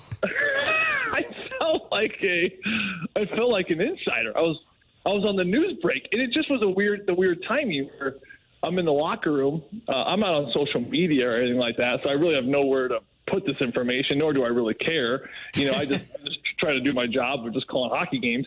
But I was talking to Jordan Kyrou and then Jordan Binnington and about him hiding the puck, which was, by the way, hilarious. And then, I saw Kyrou over there, and he was one of the last guys off the ice, which usually gets the mind thinking on a morning skate. The guys that aren't playing that night, they're the last ones off. They're the ones kind of getting extra skate in. So it was weird. It was weird to see Kyrou come off with the regulars and stay out there with Logan Mailloux and Jordan Binnington, all the scratches that night. So we had a great talk, and then, of course, just minutes later, the great BK and Ferrara, your afternoon show, which is just groundbreaking every day. I love listening to their show. They called me, and it was just the timing. It was weird, and I just said, hey, I just talked to Kyrou. It looks like he's a scratch tonight. And I guess I didn't really realize it, that no one really knew. How would they know? Because he just told us.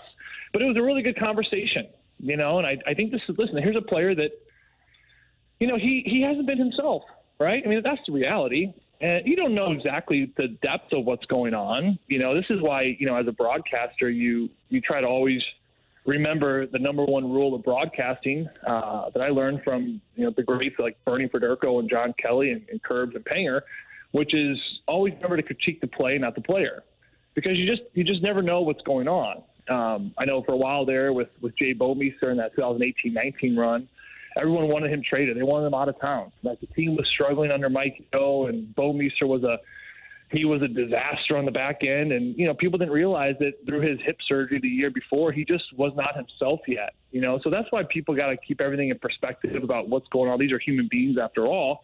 Alex Pietrangelo had something similar in one of his final years with the Blues, and people didn't realize, the health scares of some of his young ones at home. And that can really wear on you. We all know we're fathers, and we understand the impact that has. And then you got to be able to go out there and perform in front of 20,000 people and hundreds of thousands of people watching, which is not an easy task for anyone, right? It's hard to do it, let alone if you have a job where you just work for yourself. So with all that being said, I don't know the depths, quite frankly, of what Kyrou is going through, other than he just does not look like himself.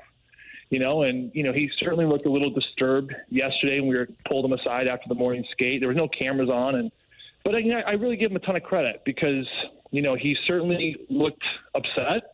He looked disappointed, but he also took full ownership and responsibility for why he was out. And this is all you want as a coach. I mean, this is all you want as a general manager. This is all you want if he's a teammate of yours, right? You have to have players that are held accountable, and then they take accountability for that. And there are players in the league that don't do that, especially these high-paid ones like Kyrou is. where they'll go around and they'll bicker and they'll whine about the coach and they'll lick their wounds and say, well, I'm not getting fair ice time, or I'm not playing with the people I want to play with. And they just make excuses, and it's a victim mindset. And it's a really sickening mindset. It doesn't get you anywhere, right? And I think that for Kyrou, to me, he really handled it like a pro. He took it on the chin, and he took ownership. He understands that the competitiveness on a consistent basis just is not there in his game right now. And you're hoping that then him watching from above last night, guys, that, it lights a fire under him. That's why coaches do it. Coaches have leverage in one area, and that's ice time. That's all Jim Montgomery can do. So he took him out. He's had a lot of conversations with them. It's not clicking. It's not working. You have him to watch him up top, and you hope that stirs something in the belly where maybe if he gets in tomorrow night against the Kraken, we see this other side of Kyrou that we've come to love over the last few years. Do you think it'll happen again? Do you think Montgomery now, tomorrow night even, says, Booch, you're sitting, or you probably don't sit Thomas, healthy scratch, but do you think he'll do it to another notable player? Well, Marty, 100%. 100%. I mean, listen, you did it to a kid that's a consistent 30-plus goal scorer. I mean, Jordan Kyrou was knocking on the door this year for 40 goals. Everyone's like, when's it going to happen? He's coming close. He's had, I think 3 consecutive seasons with 30-plus. So you know it's going to happen any moment. So, I mean, to me, he's your best goal scorer. He's your purest goal scorer you have on this team right now. And if he's going to sit, then anyone can sit. I mean, you go back to that game last night.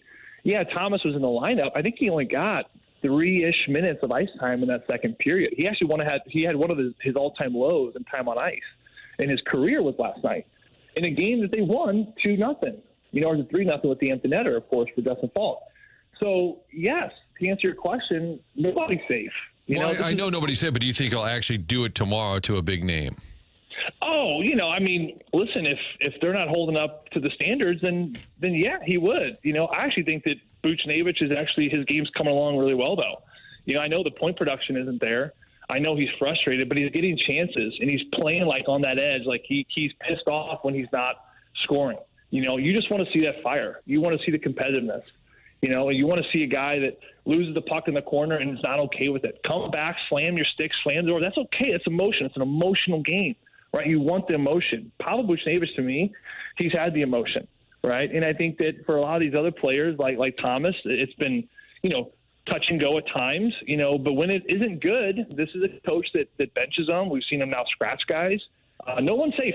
No one's safe. And to me, it's a really good message to send to the whole team, because my respect for my coach, if I'm on that team, what it does, it just ratchets it up. It's one level, right? I mean, you already respect this guy a ton. I respect Jim Montgomery as a coach so much. But my respect for him, I'm not going to lie to you, it kind of went up a little bit when you scratch a top guy like Jordan Kyrou. Yeah. Why? Yeah. Because, listen, I mean, it is what it is. Like, you got to make sure everyone's held accountable at the same page. There's nothing worse than guys being treated differently. I've been a part of organizations where you have superstar players, and I've been in those locker rooms where I've had coaches that really lean in to the weaker players. They kind of pick on the weak and the fourth liners, and they don't ever, call out any of the top guys, right? Because the coaches think, I got to protect Sid, I got to protect Gene, I got to protect, no BS. No, you're not protecting them. You're hurting them, and you're hurting the team culture, because now you're showing peripheral treatment to, of course, now the top guys. And then you look at what's happening in Pittsburgh now, what I've heard with this Dan Muse, this new coach. He doesn't care who you are. Like, he calls out everybody, and you're not hurting the top guys. You're actually making them better, and you're creating a culture that everyone's held accountable to the same page, because no one wants to be in an environment. I mean, you guys, with what you do, what I do, any profession, you can't have a boss where the rules don't apply to everyone. It just doesn't create a good culture. So to me, yes, to answer your question, Marty, he is not afraid to sit Buchnevich. He's not afraid to scratch Robert Thomas if it comes to that. And I think right now, as all the players have seen, they better get their act together on a consistent basis, because this coach, he certainly means business. Joey Vitale, our guest. He joins us every Friday here on TMA 101 ESPN and the TMA STL YouTube channel, presented to you by Schaefer Door Company. You're talking about the top players. I was listening to you and Chris Kerber on the Curbside podcast. We've had people texting in about it, and that wasn't just Kyrou with the healthy scratch, Robert Thomas in the second period, and trying to get an idea, okay, was that a health thing because he was back out there in the third, or was that another message being sent as well? Did you get any clarification on that, Joey?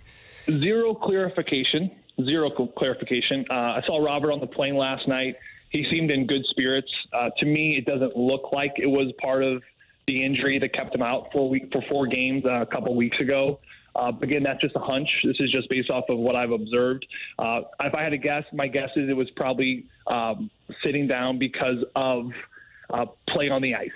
And without getting into too much details about the injury he had, if he started seeing resemblance of that same injury, this wouldn't be, let's just spot him in and out. He's your franchise guy. If he's not good, you take him out, you put him in the locker room, he has to get a full reset. So the fact that he was in and out, to me, it is playing time. I could be wrong, but that's just a hunch. But no, there's no official clarification there. You certainly hope, again, that there is no kind of lingering effects of that upper body injury he suffered a couple weeks ago. What have you seen from the goaltenders? Obviously, Hofer. I've said Hofer better on the road, other than that early, Pittsburgh start. But when he's been good, it's been on the road. Binnington has not been good overall. What do you see with those two? Because it's weird that both would be off at the same time. Yeah, they have been off. Let's just be real. They haven't been themselves for a big stretch of this early part of the season.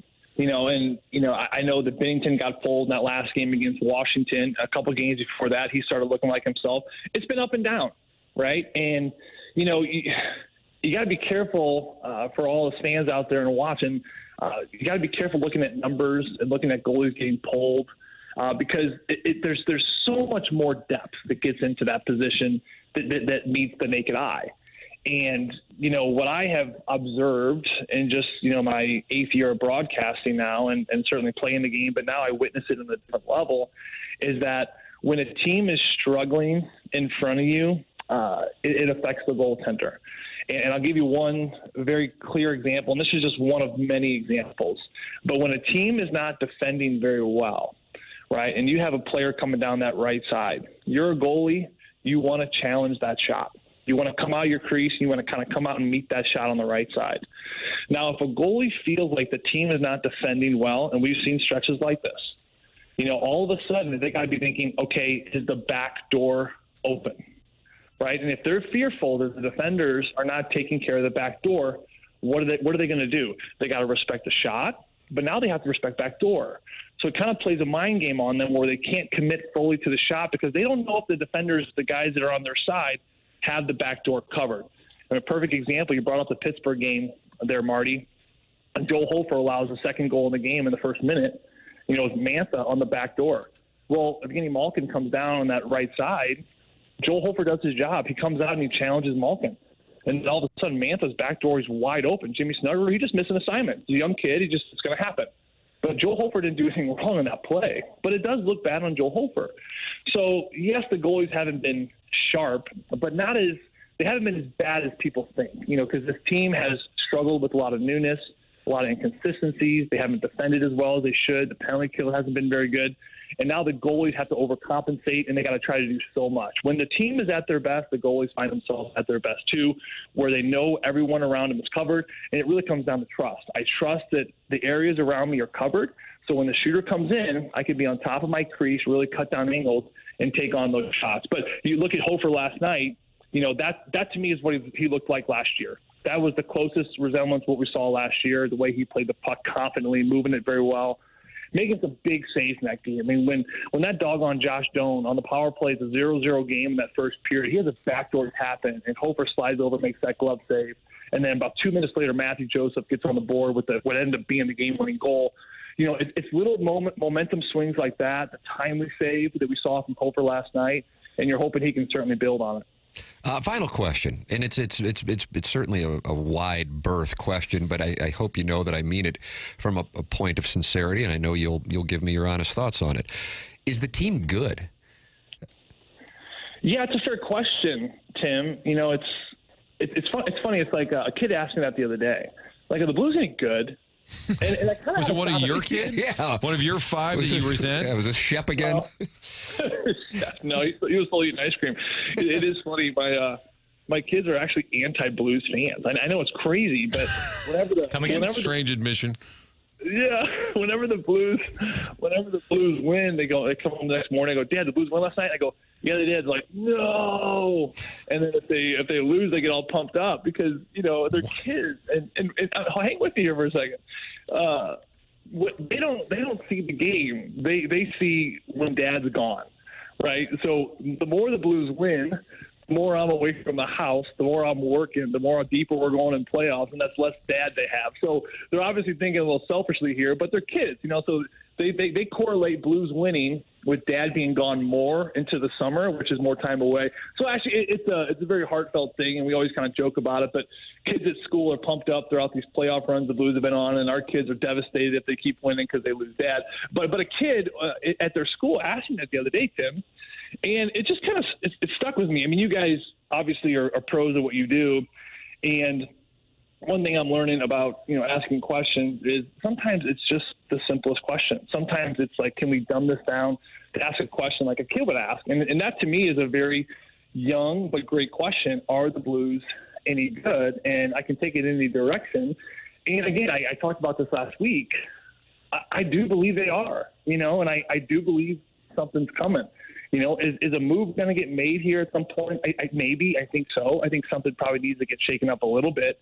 But they're close, and they're close enough, and they're good enough to finish this season where I think everyone kind of projected them, which is kind of towards the bottom of that kind of top three of the Central, right around that wild card, right where they were last year.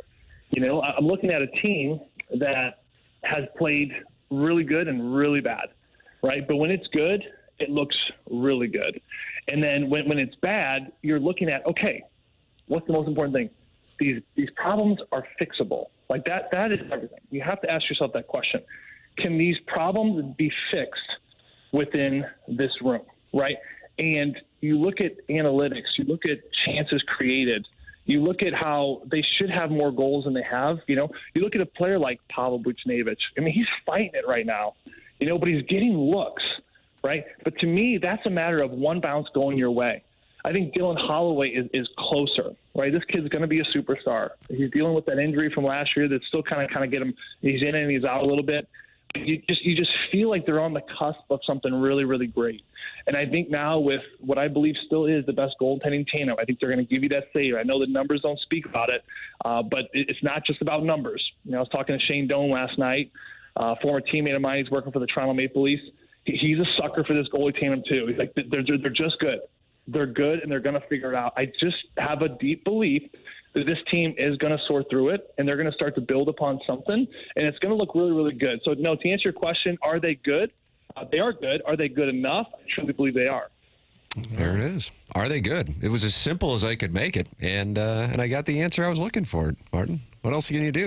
We still got a lot of season to go. So you tell those little buggers of yours, we need some dubs. Don't worry about Daddy being gone. That's a playoff conversation. Right now, these games are on the schedule. Whether they win or lose, Dad's going to be there. So tell them to back the note. I'll tell him, Marty. I'm going to tell him Uncle Marty said so. It'll really scare him. Uncle Marty. Joey, always enjoy the conversation. Jackson switched it up with a remix of Florence and the Machine for you, hopefully getting you rolling balls early in the morning and ready for the Kraken tomorrow. Always enjoy the conversation, brother. Thanks so much. Hey, thank you guys as well. You guys have a great week, and always a pleasure talking to you. Thanks, Joey. You too. That's Joey Vitale, brought to you by Schaefer Door Company, here with us on TMA 101 ESPN. Your thoughts on what Joey Vitale had to say? 314-399-9646, Air Comfort Service text inbox. It's been brought to my attention that they're fighting. I think it was Just Don't Press Push or Justin's Beard or something like that. Oh, the bastard James Hahn. The YouTube chat neckbeards are fighting again. I'll have to go into the Michelob Ultra YouTube chat and see what the YouTube chat neckbeards are fighting about. We'll get to the bottom of that. We got Gabe DeArmond coming up at 8:45. Charlie Marlow, not Charlie Marlow AI, the real Charlie Marlow coming in. He can participate in SEC Pick'em.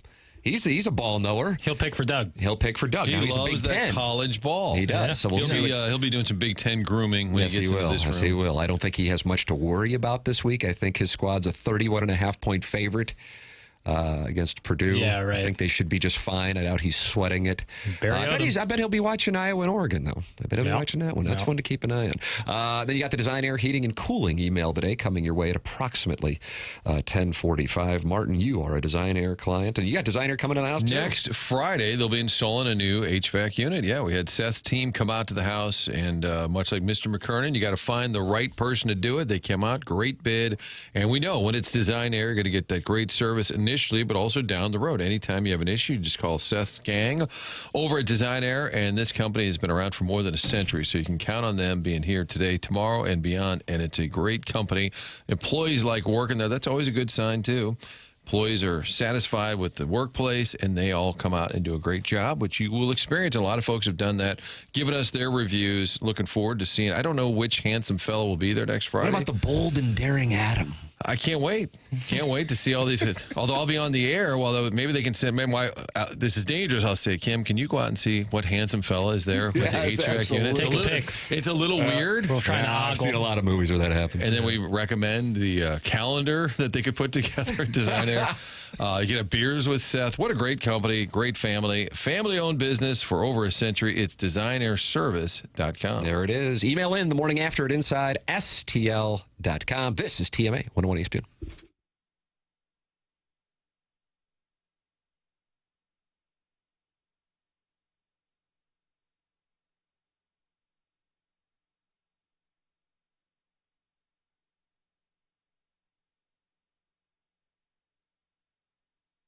Great to have another new sponsor here on the morning after. It is Atlas Vehicle Pro. Got a chance to meet with Atlas Vehicle Pro last week.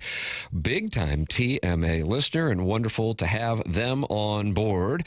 Has your car's warranty expired or about to expire? When cars break, it's always a surprise. Fixing cars is not something most people can do in their backyard anymore. Dealership labor rates average nearly $200 an hour.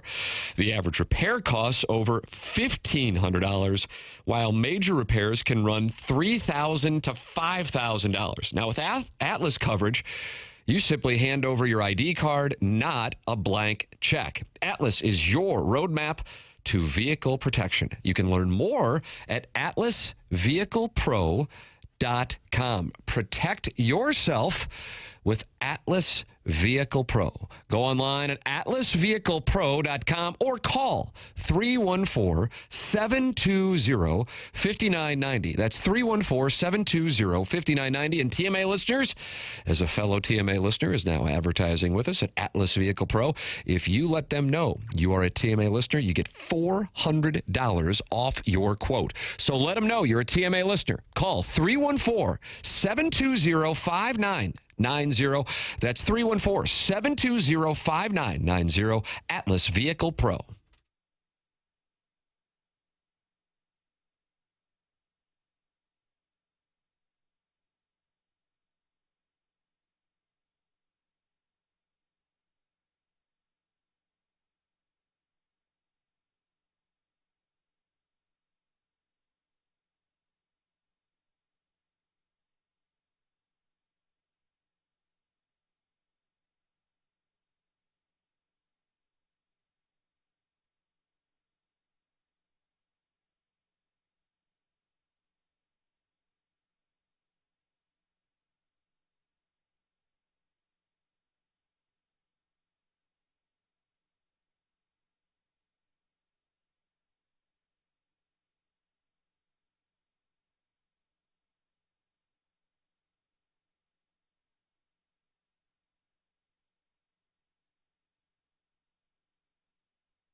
So good. Just let it breathe. Let it breathe. It's not because Tim is running into the studio. It's because it's a great Concrete Blonde, 8 everybody. seconds tops. Concrete Blonde. It is Concrete Blonde, and is it Ann Wilson?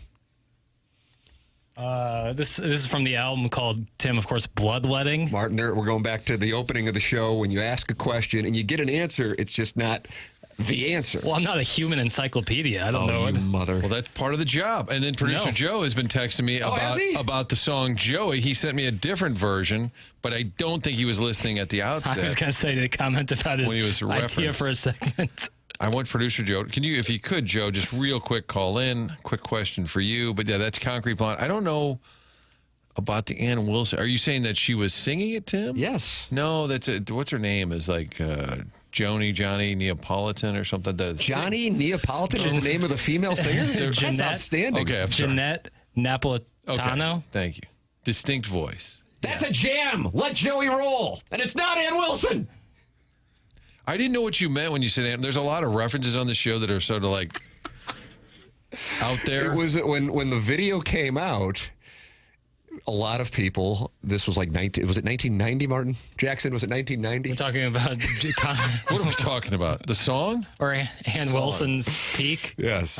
Joey came out. Tim, good question. 88-ish. Really? Maybe sooner. No, 1990. Yeah, of course it was. That it was Ann Wilson. And it was resetting. But I have to tell you, I don't recall Johnny Neapolitan. Jeanette you like that? Napolitano. Jeanette Napolitano. Hey, Napolitano, what's going on with Joey? Well, you talk about the tournament. Yeah. And Missouri taking on SEMO tonight. Josh Schertz not happy with the Billikens last night. Now, they won by a lot. Scored 108 points. They have started 22-0 against Chicago State. Chicago State, I think, the 4th worst team in college basketball per Ken Palm. But after they got out to the 22-0 lead, Coach Schertz was not pleased with the way they played the rest of the game. Take a listen to friend of the program, Doug's replacement, Josh Schertz. We did some good things to get up 36. The last 7.5 minutes was not acceptable. It was bad basketball, selfish basketball. It was, just not what we're about. I thought we had a lot of guys out there.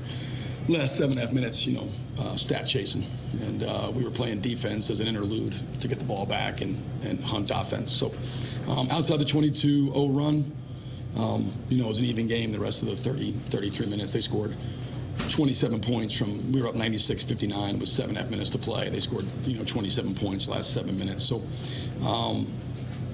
unacceptable defensively, unacceptable some possessions offensively, just with guys not playing the right way. So I will, I'll handle it. We'll handle it. And, we did, like I said, I don't want to lose sight of, we did some good things to be up 36 points. Ooh, you hear that little sound right there? That was crisp, really crisp. Yeah. Swish, swish. That was a Katy Perry song that was an attack on Taylor Swift. Start of the end. Start of the end, Martin. What does that mean? How many Katy Perry songs have you heard recently? Doug. Martin. Well, that was the start of the end, so she was brought at out the that top and about to come down. She brought out that backpack kid to do that. I was about to bring him up. Dumbass dance, and it all fell apart. The house of cards came crumbling. Now she's in space. She's in space. Was she launched into space? Literally. Was she launched into the sun by the text? Literally, she did the Blue Origin thing. Oh, okay. Sorry.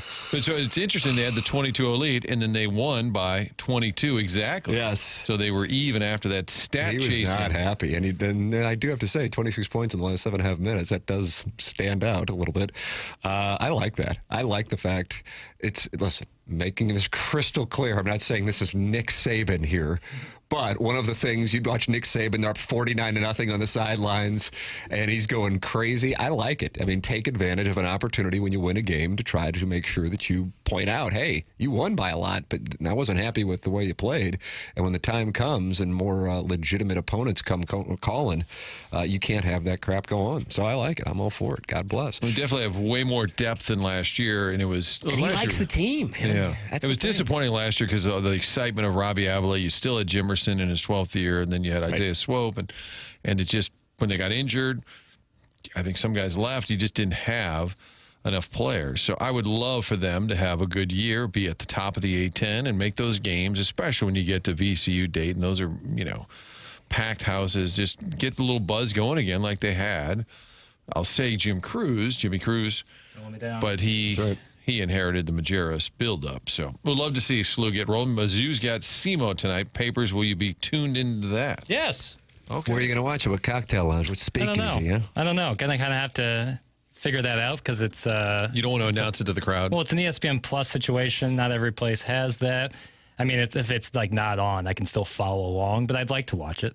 I'd like to watch every Missouri Tiger basketball Ritz Cigar game. Bar? You're a member, right? Ritz Cigar Bar. I'll be honest, I smoked a cigar once, and I didn't realize that you were supposed to like kind of relax while smoking it. Well, what were you doing? Like Snorting cardio? horse too? I was On a really treadmill? dragging on it, and Oh, boy. and I took a shower about 10 minutes later, and I got really lightheaded and threw up in the shower. This is a man's man. Text inbox is going to be spinning like a slot machine. Yeah, that was a younger Jackson. But Where's D-Bear when we need him? Derek Doggett, he would do He great. designed like TMA logos and shirts. Yeah, One of the greats. great graphic artist. Yeah. If he's listening or friends of D-Bear could let him know, I'm going to need a graphic of Jackson with a giant stogie in his mouth. Yeah, vomiting I wouldn't say it was a far cry from a Monte Cristo. It was not the nicest of cigars. Well, that might have been part of the issue. Yeah, and I smoked it way too fast, and yeah, I think it was nicotine poisoning. Mr. Siders was ready to go. Color me surprised. That's from Mr. Siders, who's been very critical of Jackson's 7-iron distance, but not anything there. Just says, color me surprised. You're not supposed to put the cigar that deep in your throat, Jackson. That's from Tim's Toothless Bottom Boy. Dumb.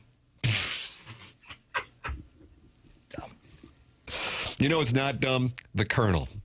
He's going to join us, brought to you by James Carlton here in a matter of moments.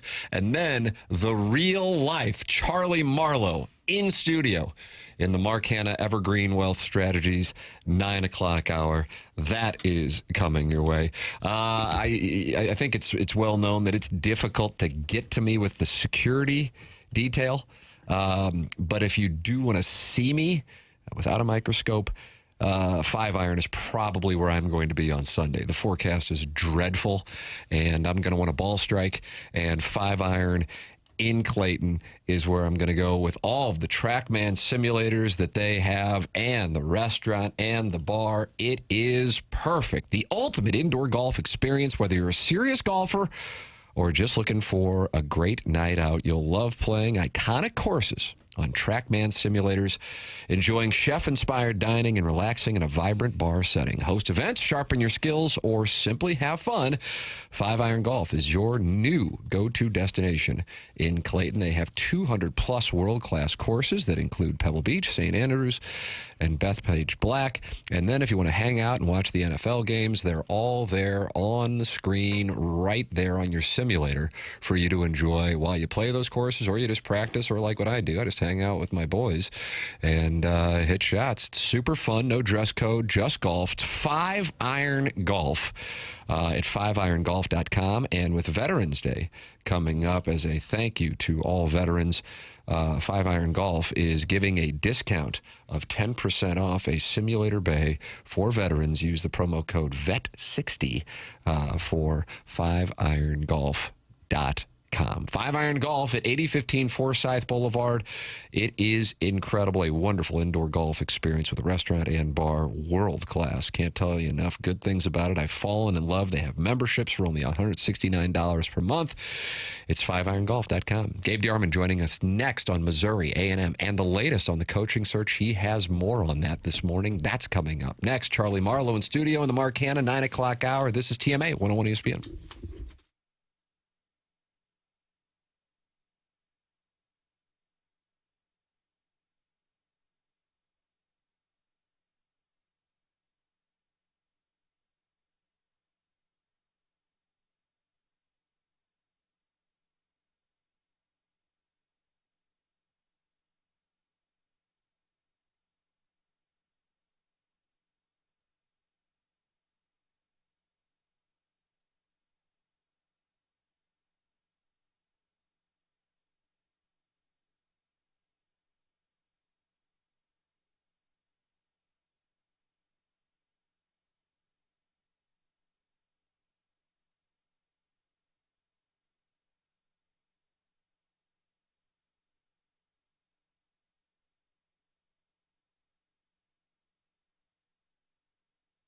Love talking about the Village Bar. Great spot for lunch, happy hour, dinner, just hanging out with friends, watching the game. The games are always on.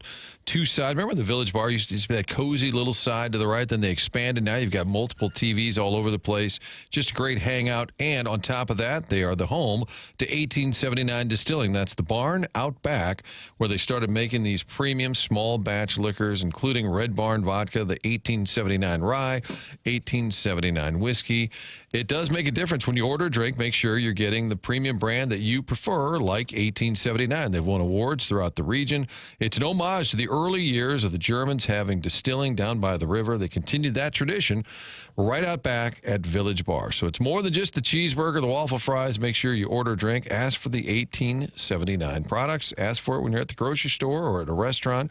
Starting to pop up around town. Ask for it by name. Great website that tells you the whole story, and you can see all of the different available drinks right there online at 1879 Distilling. We'll see you at the Village Bar this weekend, and make sure you order that. 1879 Distilling, St. Louis, Missouri.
This is Jackson with a SportsCenter update brought to you by Saliga Heating and Cooling. The Phoenix Suns defeat the Los Angeles Clippers last night, 115-102. Devin Booker with 24 points and 6 boards.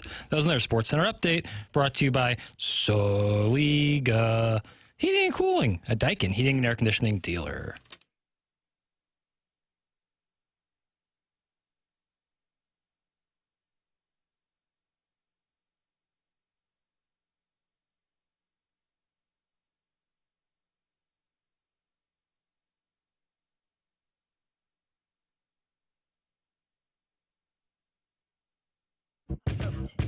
There is a state which I live in, which is called Missouri. It is called Missouri. Missouri is where I live. Missouri is where I live. Mike Elko's coached at Duke and he's coaching College Station, but he's never heard this. But at 2:30 p.m. tomorrow, it'll be all in his head. Martin, you're going to be there. I'm going to be there. Just not spending the night. I'm driving down, I'm driving back. I assume that's what you're doing. Yes. Yeah. There and back. It's a business trip, Tim. I stand on business. Josh. Going there to get the dub, and we're going to pack it up. Texas A&M, number 3 in the country. Is the number still 6.5? I kept refreshing it last night. 7. Oh, it went up. Mm-hmm. All right. Mm-hmm. How do you do, FanDuel, with having to go up to 7? Coming to Columbia, 2:30 p.m. start. And joining us right now to give us his thoughts is the Colonel Gabriel P. DeArmond, brought to you by James Carlton of the Carlton State Farm Insurance Agency, online at carltoninsurance.net. He's my guy. He's been my insurance agent since 2019. carltoninsurance.net. 314-961-4800. Save Jamie Rivers a bunch of money. You can do the same thing for you. I have been a client now for 6 years. James Carlton presenting the Colonel Gabriel P. DeArmond. Morning, Gabe. What's up, guys? Colonel, was I reading correctly on Power Mizzou that you have to go back to when we were in school together, working at KOMU, and the ladies, they loved us. They loved us, boy. With Michael Bishop and Kansas State coming to town for the last time Missouri was ranked and facing a top 5 opponent in November? Is that correct?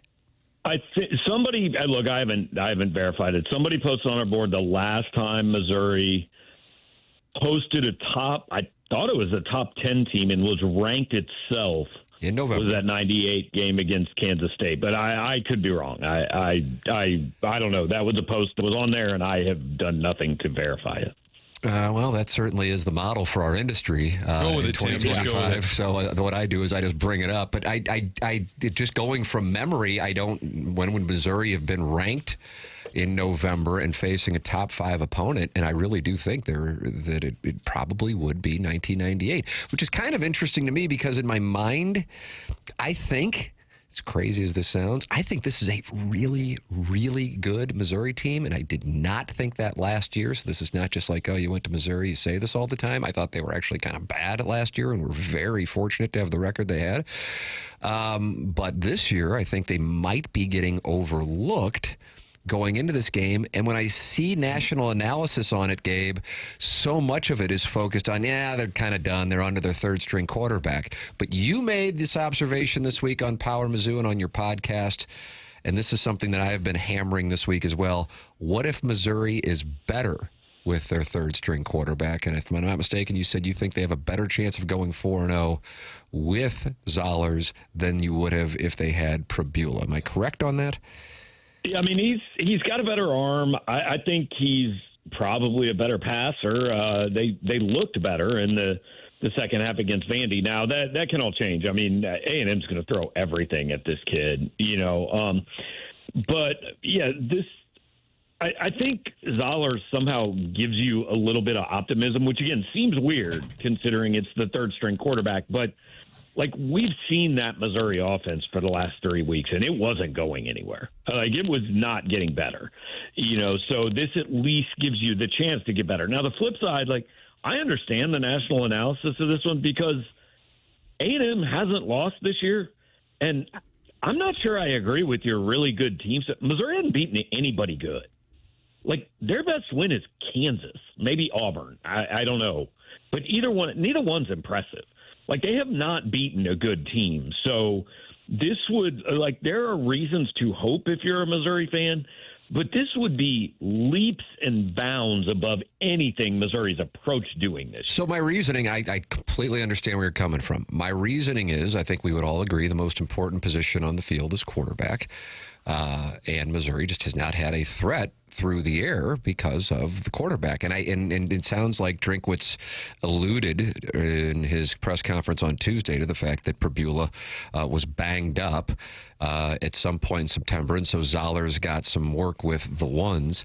But my reasoning is when Missouri has maybe been hanging around the top 10 or even top 25, and then they would go up against the big boys. This year, the big boys, I realize one is the ultimate brand and one was a top 10 that isn't the ultimate brand, might be the antithesis to the ultimate brand in Vanderbilt. Then they would get exposed or blown off the field, and that's not what's going on here. Now, on the other side of it, they don't have a good win, and in their wins against the three, quote, legitimate teams they've played, they were trailing late in all of those games. But that's why if they do have something with Zollers, I do think they have talent in the passing game as far as pass catchers go. They just haven't had somebody who's either healthy enough or talented enough through the air to get it to them, and that's why I will be anxious. I could see Missouri losing by 25 tomorrow, and I could see Missouri winning by double digits because of what they have on the other side of the football. And then also, if they can get it going through the air, that would change Texas A&M's ability to do what Alabama, Auburn, and Vanderbilt were doing, which was going, okay, Bo Pribula beat us, and he wasn't able to do it with the exception of the overtime win on the Plains. Yeah, I mean, there are reasons to hope, like I said, if you're a Missouri fan.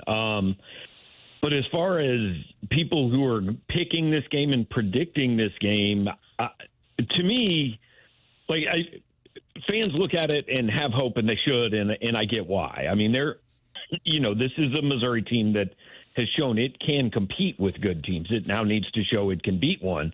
But if you're picking this game or predicting it, I think you have to go on what we've been shown so far. And what we've been shown so far is that Missouri hasn't gotten the job done against teams like this. I think Missouri has a very good defense. I need to see Missouri have a good offense because so far I really haven't seen it. Well, I'm all over the Tigers and the 7 points. So if anybody wants some action, I'm right here. Martin, you want some action? You're taking action directly? I am taking it directly. It's profit season with the Tam Avenue Capital Partners. Profit season, Gabe. There it is. It's right there in front of you. What do you think the approach, and I apologize, I had to run out and let Chuck Marlow was banging on the door. I had to, for logistics, Tim, I ran out to let Charles in, so I missed some of the questioning. But how about, and you talk a lot about Zollers, and I think you actually asked Drinkwitz this, do you think the game plan, is it 100% the same, or would you look for them to establish more of Hardy in the ground game? Yeah, I don't think it's the same, but I don't think you have to reduce the playbook because he has basically been preparing to play since at least August 28th when Sam Horn got hurt. So he's got the reps. You know, I heard a lot of, when they had the fumble with Jamal Roberts in the Vandy game, a lot of people said, well, he just hasn't had any reps with these guys. No, that's not true. He's had reps with these guys all year. You know, he hadn't been down there running the scout team. He's been running the first and second team offense in practice. So I don't think you have to reduce the playbook, but you do have to change it. First of all, because Zollers is good at different things than Pribula is good at. Second, there can be zero designed quarterback runs. Absolute borderline malpractice if Kirby Moore and Eli Drinkwitz call a designed quarterback run. Because if Matt Zollers gets hurt, then, you know, Brett Brown is your starting quarterback for 3 games, and you're probably going 0-3. If Matt Zollers were to get hurt tomorrow, 6-6 is very much in the picture. And I understand you cannot eliminate the possibility that he gets hurt, but you can at least reduce the opportunities for him to. So, yeah, I think it has to run through Hardy and Roberts, and if you get that going, then and Texas A&M's run defense is gettable. They're not that good against the run, so if you can get that going, obviously it offers a little more freedom for Matt Zollers. Now, I would expect A&M is going to at least start out saying whatever happens, 29's not beating us. The freshman quarterback's going to have to prove he can. So we'll see what Matt Zollers can do in the first half. And I did hear Drinkwitz on the Tiger Talk where he said he and Olugbe spent a lot of time practicing together. We're out there at the same time a lot, even in the summer. So maybe Tim, that could be a key thing to watch. Keep an eye on Olugbe because, boy, that kid is a weapon, and maybe there is some built-in chemistry there. And Jude James, who is going to get at least more run at tight end and very well could be your primary tight end because we don't know what's going on with Norfleet. Like, Jude James has 2 touchdown catches, and they're both for Matt Zollers this year. So, Gabe DeArmond with us, brought to you by James Carlton. Colonel, you had a coaching carousel update this morning on Power Mizzou. What can you tell the audience? Yeah, the truth is not a ton has changed. I mean, and not really much of anything has changed, and probably won't. It continues to be people around Missouri, people around Columbia that have some level of connection or familiarity with the program are optimistic Eli Drinkwitz is going to stay. Now, he is going to listen, and as long as you're listening, who knows? People on the opposite side, people outside the state of Missouri, I have been told he wants the LSU job, he wants the Penn State job, he wants the Florida job, and he wants the Auburn job. So, it's mostly about where you're coming at it from. But I'm based on who I've talked to and the track record that those people have. Like, I am more optimistic Drinkwitz is going to be here next year than probably I was when we talked last Friday. How about that? Colonel hearing from Columbia that he has now a more optimistic than he was. But this is not something that you expect to have resolution on until after the game against Arkansas, the final game of the regular season? Yeah, I would think it'll be after the regular season. And look, I've said over and over, like, I can't say for sure. Somebody did propose on our board that if Missouri beats A&M, Drinkwitz should sign the extension on the field and then after party at Fieldhouse. So nice. That's in play for tomorrow evening, I think. I like that. But I don't think it's going to get done during the year. There's been no indication to me that anything is imminent or he is going to be ready to do all of this before the year ends. And that's not necessarily like a bad thing. Some coaches just say, look, I just don't want to mess with this. Like, we do have to understand that he is coaching a team, at least as of right now, that is still chasing the college football playoff. Now, that could all be different tomorrow night at 6 o'clock. And if that's the case, maybe talks heat up a little bit. But I think there are coaches who say, I've got a season to worry about. I'm not messing with this other stuff right now. But, the counter to that would be plenty of other coaches who are in the midst of a season have signed extensions. It's not impossible to do. I'm just saying some people handle it that way. It's a personal preference. Right. But Eli Drinkwitz did sign an extension in 2022. He did, yeah, and then lost a game that day, and it didn't go particularly well. So, the reaction is what I mean. Colonel will be covering it, the post-game show, probably around 6:30 or 7. I'll be driving back from Columbia, Martin, and I will tell the kids, shut up, the Colonel's talking! Listen to the post-game show! And that's what we're going to be doing on I-70. I can't wait. That sounded like a direct quote from like Step Brothers or something. Shut up, the Colonel's talking. No, we're not stopping to pee. Listen up. Yeah, listen to the Colonel. Looking forward to it tomorrow, 2:30 kickoff. For the first time, in parentheses, we believe, since 1998, a ranked Missouri team hosts a top 10 opponent in November. First time since Michael Bishop. Colonel, I anchored that night at KOMU and the teleprompter went down. And well, it was magical. I have said repeatedly, like, one of the best football games I've ever seen. That was incredible. Phenomenal game. Corby and Michael Bishop, and fantastic football game. It was a hell of an atmosphere. That was a great K-State team, too, that would then lose to A&M in Big 12 championship. And then lost to A&M. Sir Parker, the Big 12 title-winning catch that year. Sir Parker. Good. And then I think K-State totally checked out and lost to Purdue in the Alamo Bowl, if memory serves. Colonel, always enjoyed the conversation. Thank you so much. All right. Well, I guess all the Mizzou SEMO basketball prep I did is going for naught. Jackson's going to privately reach out to you for Papers, that. would you like a quick thought on the hoop rock? To deal with Trent Pierce, man. Lower body injury. Now you got it. Now and then. And our Boateng, we got to get some minutes out there for those fellas. Nice. Get healthy. He's not playing tonight. Trent Pierce not playing tonight. Who knows? There might be a few more other. Well, Minnesota comes a calling. Yeah, we got Notre Dame coming up in the Head to non-con. South Bend. There you go, Jackson. There you go. I'm fired up. Thank you, Colonel. All right, guys, have a good one. There he is. That's Gabe DeArmond, brought to you by James Carlton of the Carlton State Farm Insurance Agency. Online at carltoninsurance.net. 314-961-4800. James Carlton, longtime TMA and Tim McKernan Show podcast sponsor, and my insurance agent, now Jamie Rivers, insurance agent as well. That is, sounds like the Colonel's taking A&M. I think he said that on the podcast with one of the A&M guys this week, that he's on A&M. That's where the Colonel is. Yeah. I understand it. So when I say I could see him losing by 25, but I could see him winning by double digits, the reasoning is the following, to make it clear, crystal. I don't know what they got with the Zollers, but I believe they got something with the Zollers. Right. And I did not believe that they had something through the air with Bo Prabula, which then allowed defenses to go, okay, Maude Hardy, Jamal Roberts, beat us if you can, but we're going to stack the box because this guy can't throw it. There's that. I also wonder the impact that the situation with the uncertainty with the coach has on a team. Maybe it means something. Maybe it means absolutely nothing. And then finally, I don't think Texas A&M is as good as what we usually think of number 3 teams being. That's Especially undefeated number 3 teams. That's correct. Yeah. Now, I could be wrong, but you give me the opportunity. Game theory dictates if you feel like you are the favorite, then you get your money in because you're getting your money in good. And that's where I'm coming from, especially if I'm getting 7 points now. So waiting for it to get to 7. That's why I'm happy to hear you.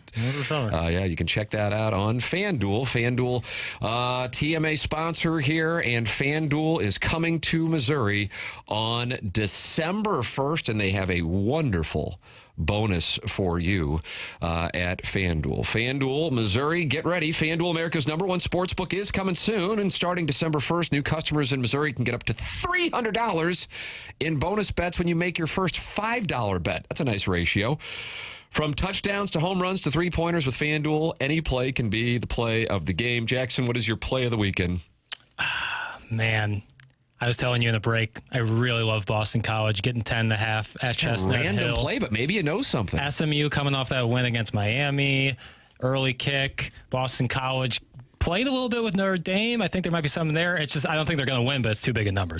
So you're on BC Boston College. plus 10.5. Unique play. With live betting, you can get in on the action after the game. Has already started, all on an app that's safe, secure, and super easy to use. FanDuel is the best way to game day, and it's coming soon to Missouri. Just visit FanDuel/Missouri to learn more. This way, you'll be all set up to bet when FanDuel goes live in Missouri on December 1st. That's FanDuel.com/Missouri. Play your game with FanDuel, the #1 rated sportsbook app. Must be 21 or older and present in Missouri. First online real money wager only. $5 first deposit required. Offer starts December 1st, 2025. Excludes customers who redeem pre-launch sign-up offer. Bonus issued as non-withdrawable bonus bets, which expire 7 days after receipt. Restrictions apply. See terms at sportsbook.fanduel.com. Gambling problem, call 1-800-GAMBLER or visit fanduel.com/RG. Charlie Marlow in the building with us for the 9 o'clock hour, which is brought to you by Mark Hanna of Evergreen Wealth Strategies. This is the Morning After, presented to you by Brown and Crouppen on 101 ESPN and the TMA STL YouTube channel.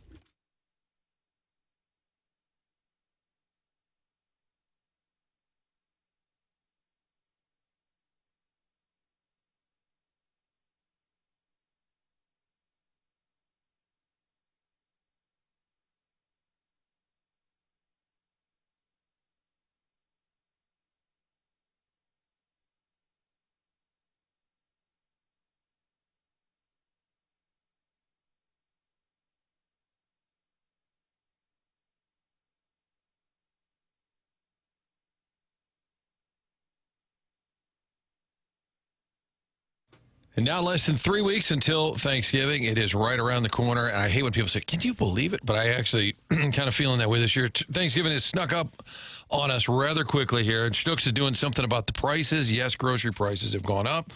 But right now, Schnucks is offering turkeys, excuse me, at the lowest prices in 15 years. That's right. now and through November 26th. Frozen turkeys, just 57 cents per pound. That's the price it was back in 2010. So you can save big on the Thanksgiving centerpiece. Serve the whole family, no matter how many guests you have coming over. To get this deal, just make a $25 purchase, not including the price of the turkey. Limit one per customer. Pricing varies by store, but of course, you save that money on the turkey. They'll have all the other items for you at Schnucks. All of that leading up to the holiday. It's going on right now until November 26th. Save big on your frozen turkey. Schnucks whole frozen turkeys, 57 cents per pound. That was the price it was back in 2010 when Mizzou beat Oklahoma that year. This Thanksgiving, head to Schnucks for all of your feast essentials.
do we got going on here, Jackson?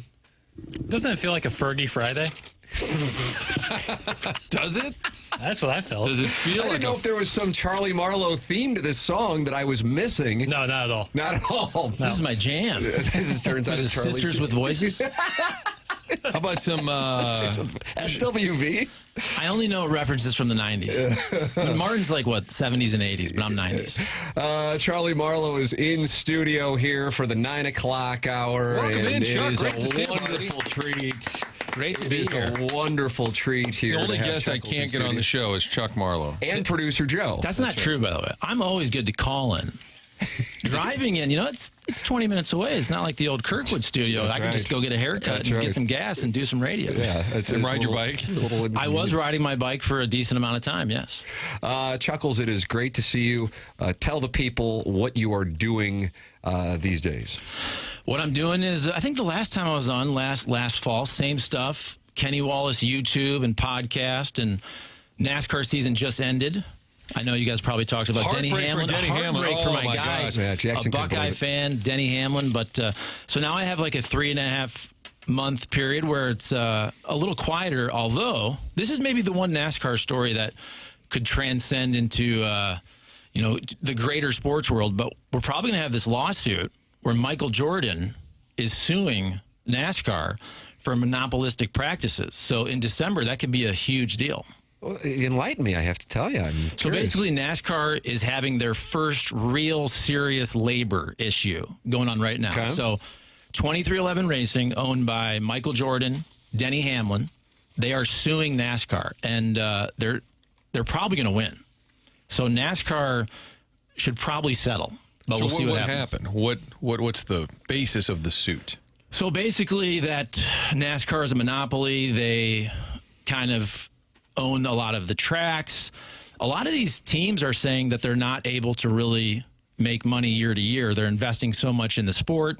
So, look, I think if you look at the last month or so, the teams have had a lot of little legal wins to the point where NASCAR even came out and said, like, we want to settle this. And once you open the books and Discovery and all that, I think it's already gotten pretty ugly. Like, we've seen some texts and emails that are pretty saucy. Oh, wow. Yeah.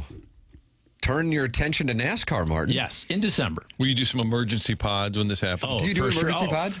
Dude, are you kidding me? We will monetize the living. That's why I want the trial. Especially December is the best time for Oh, yeah, ads. absolutely. Oh, bring the trial. Best time for yes. ads. This guy. Oh, that Christmas season, better ad rates for sure. We should at do this. live podcasts from outside the courthouse. Well, we have a guy who will cover it A for us. stringer? But yeah, he's actually works for motorsport.com. We have a nice little staff of freelancers. Are you the yeah.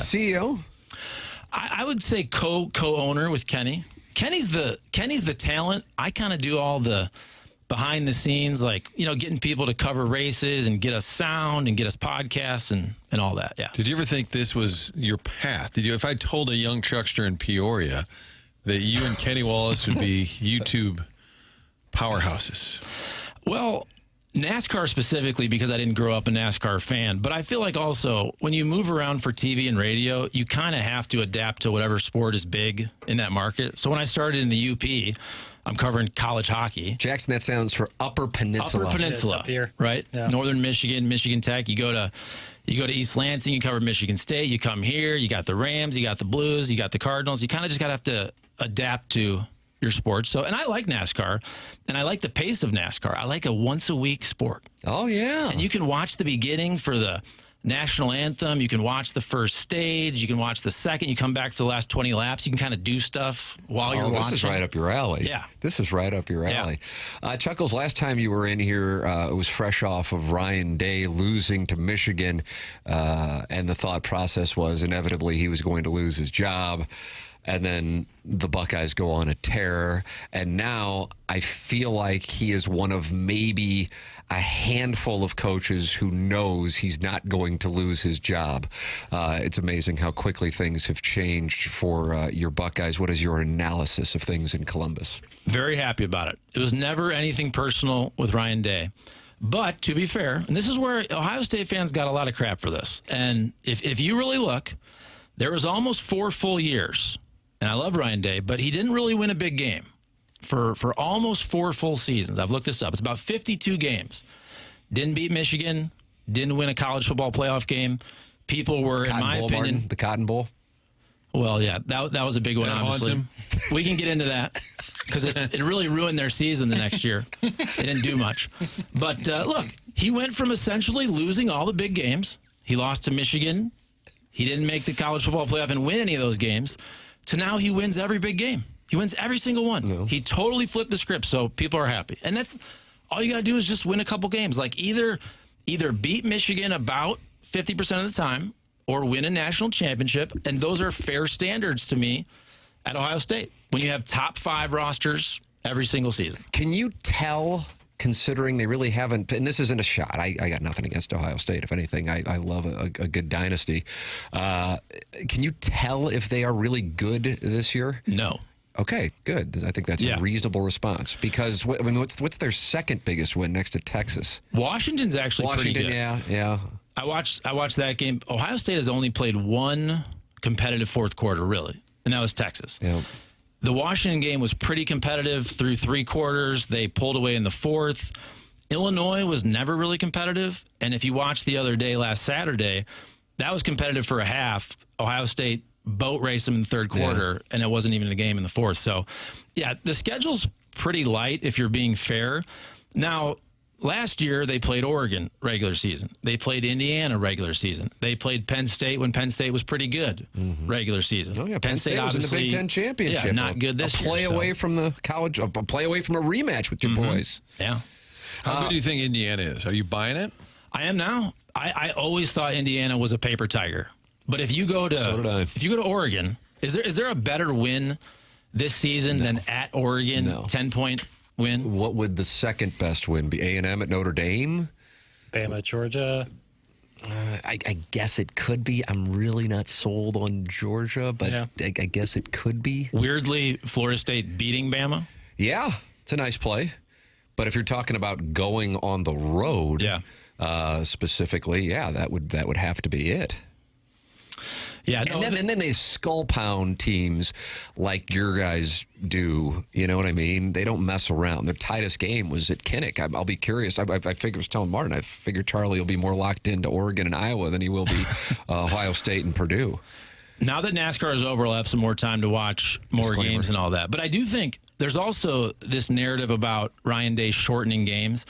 I really think there's something to that. Because if you think about what it took to win a college football national championship back in the day, you're probably playing 13, 14 games, depending on your conference championship game. If you talk about the 4-team playoff, well, now you might play 16, 17. So I read a stat the other day that Ohio State may play something like 150 or 200 fewer plays than another team. So you think about how that keeps your guys fresh and free from injury. You're making reference to, which I get, but I'm sure some people might be wondering what you're talking about, how they really slow the game down, but they don't have a need to mess around with it. Now, I know you got your thing with the SEC, which provides great entertainment on the Twitter tweets.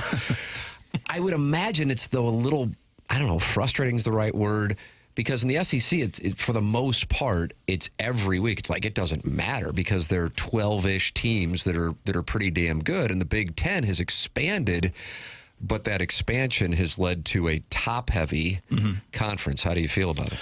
Yeah, I was having this debate at the Mizzou watch party with my buddies for that Vandy game. And I said this, and apparently Barstool had also talked about this, so I'm not stealing their content. But the argument was basically, what's more interesting, being an Ohio State fan or being, let's say, a Mizzou fan? Now, obviously, Ohio State wins more national championships.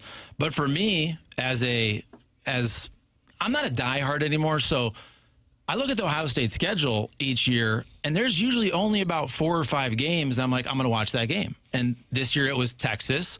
Washington was kind of interesting. Wisconsin, you thought might be interesting. It wasn't. Even Penn State, on paper, you thought would be great. It wasn't. And you have Michigan at the end. What is that? 4, 5 games. So, again, if I'm a Mizzou fan, I'm watching most games. Almost every SEC game is interesting if I'm a Mizzou fan. If I'm an Ohio State fan, honestly, I only watch probably 4 or 5 games during the regular season just because, your kids are playing soccer and whatnot. I'm like, I don't care to watch Purdue. And they're going to win. I mean, they're 31.5-point favorites tomorrow. Right. And not just win. Like you said, they're going to blow Purdue, UCLA, Rutgers, the rest of the schedule. You would think until Michigan. Have they trailed at all this year?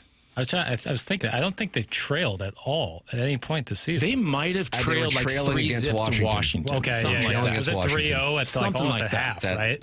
It was. I know Washington got out to a quick start, and then they just throttled them in the second half, similar to what they did to Penn State last weekend. Martin Chuckles, and you said you've worked with Charlie longer than anybody else. I think on air wise, that producer Dave, of course, the longest colleague of mine. I miss him. I think on air, I think it would be. Is that going to get you back into local TV? Probably not, but maybe a one-off here. We need to get you back in the studio though, just to spit some takes for sure. I think a nice once-a-year appearance is good. You like once a year? Is that the deal you're working during the holidays? The Charlie Marlow holiday party. That's like the exposure. It's always good when you're a young kid. They always let you. They let you work on Christmas. They let you work on. You got to do the 11 o'clock sports at 11:20 every night, and they presented that as a great opportunity for you. I actually liked that. Truthfully, I mean, there's a lot of things I didn't like. I liked that show. That show at first. Myself and Shirley and Jasmine, Chris Higgins, we had our nice little team there. It was the show of record, I believe you called it. Yeah, but also once you do your 8th sportscast of the night and they're all kind of the same, it gets to be a little redundant. Do you remember saying to Rich Gould, and I don't remember the year, but you turned to him in the sports office. I said this the other day, and you said, I wouldn't mind getting fired right now. Rich, what about you? Wouldn't you mind getting fired? And no, Charlie, I'm not looking to get fired. It does not sound good to me. And I forget the context. Do you remember saying that? It sounds like something I would say. Yes. I don't remember specifically saying that, but I think sometimes you get to a point where you're like, it wouldn't be the worst thing. I mean, early on, you certainly... I believe you were single at the time. Okay, yeah. I mean, early on, you don't want to get fired, but after a while, you're kind of like, well... I'd be all right. Take a little break. Rich, although similar to you, I think, an approach to the profession. Now, hold on. Was not looking to get... Listen, I love Rich, but come on now. I'm just saying laid back. Laid back is fair. Yes. We'll figure it out. Chuck Marlow, every night at midnight. Hey, what about the Mizzou? We'll figure it out. Walking out the door. We'll figure it out. But isn't that life, though? We'll figure it out. Like, you guys, it's just, you can't plan 2 weeks from now. It's every segment. You got to just get through the next segment, get through the next show, and then figure out tomorrow the next day. I wouldn't have it any other way. Right? We were talking about that. But some things did require a little bit of planning. In television, yes. Yeah, On this slap and tickle, no. Hey, do you want to go to the Mizzou game Saturday, or should Maurice go? I don't know, dude. We'll figure it out. Well, the game's tomorrow. Can we decide right? Can we just decide right now? I miss Mo too. I heard he had a knee replacement. Yeah. We traded some recent voicemails. Yeah, he is actually underrated, really funny. Mo Drummond, and now he's a morning news guy, so you're never really going to see that side of him. Great impressions as well. Yes, he does have some wonderful impressions. Charlie Marlow in studio with us here in the 9 o'clock hour. The 9 o'clock hour is brought to you by Mark Hanna of Evergreen Wealth Strategies, 314-889-0503, or go online at evergreen-ws.com. Charlie, I don't know if you know it, but Jackson came up with a slogan for Mark Hanna. Take a listen. You might want to incorporate this on your podcast. Bust out that notepad. Yeah. How much do I like Mark Hanna? I work with him. All right. That's it? That's a reference. I thought maybe it was a pre-pro drop or something. No, it's a Mike Kelly reference. That'd be too much. Okay. Because he not only loves Old Hawthorne, he loves it so much he lives there. That's a golf course? In Columbia. It's during the Mizzou games. You probably wouldn't be. You wouldn't be locked in on little trade situation, probably. I don't know what the situation is. You're listening to the Buckeye Buzz podcast. I listened to Mizzou on the radio. Do you really? I watched Vandy. I went to a watch party. What, they go over there to have somebody be a fly in the ointment? No, it was like an outside. It was in the neighborhood. Like buddy a bro of mine. show. Yeah, they had like a table. They had the TV outside. The kids were running around playing. That type of deal. So you weren't like sitting there wearing a Vanderbilt hoodie? No, I went for the second half. I like Mizzou. People think I hate Mizzou. I root for Mizzou. I have no reason not to root It sounds for a lot Mizzou. like when Jackson talks about Illinois. But I mean, there's the same vocal pattern to it. I like Eli Drinkwitz. I wanted to hear. So, give me the 30-second rundown. What did Gabe say about the coaching carousel? I wasn't able to Gabe listen. said that was interesting. Gabe said that he feels better now about Eli Drinkwitz staying in Columbia this Friday than he did last Friday. Nice. So depending on where you are on that, and I think about, I don't know, what do you think, Jackson? 80% of Missouri fans would like him to stay? Yeah, 75 to 80. Okay. Yeah. The Penn State, who do you think goes to Penn State?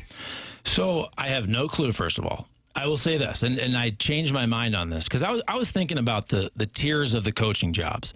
And I think even if you put LSU, Florida, Penn State in the top tier, for me, it would be really hard, unless, like you're saying, Ryan Day, you said earlier, it would be hard for me to pass on LSU. I'm not saying that Eli is a candidate there. Florida, I'd probably leave for Florida.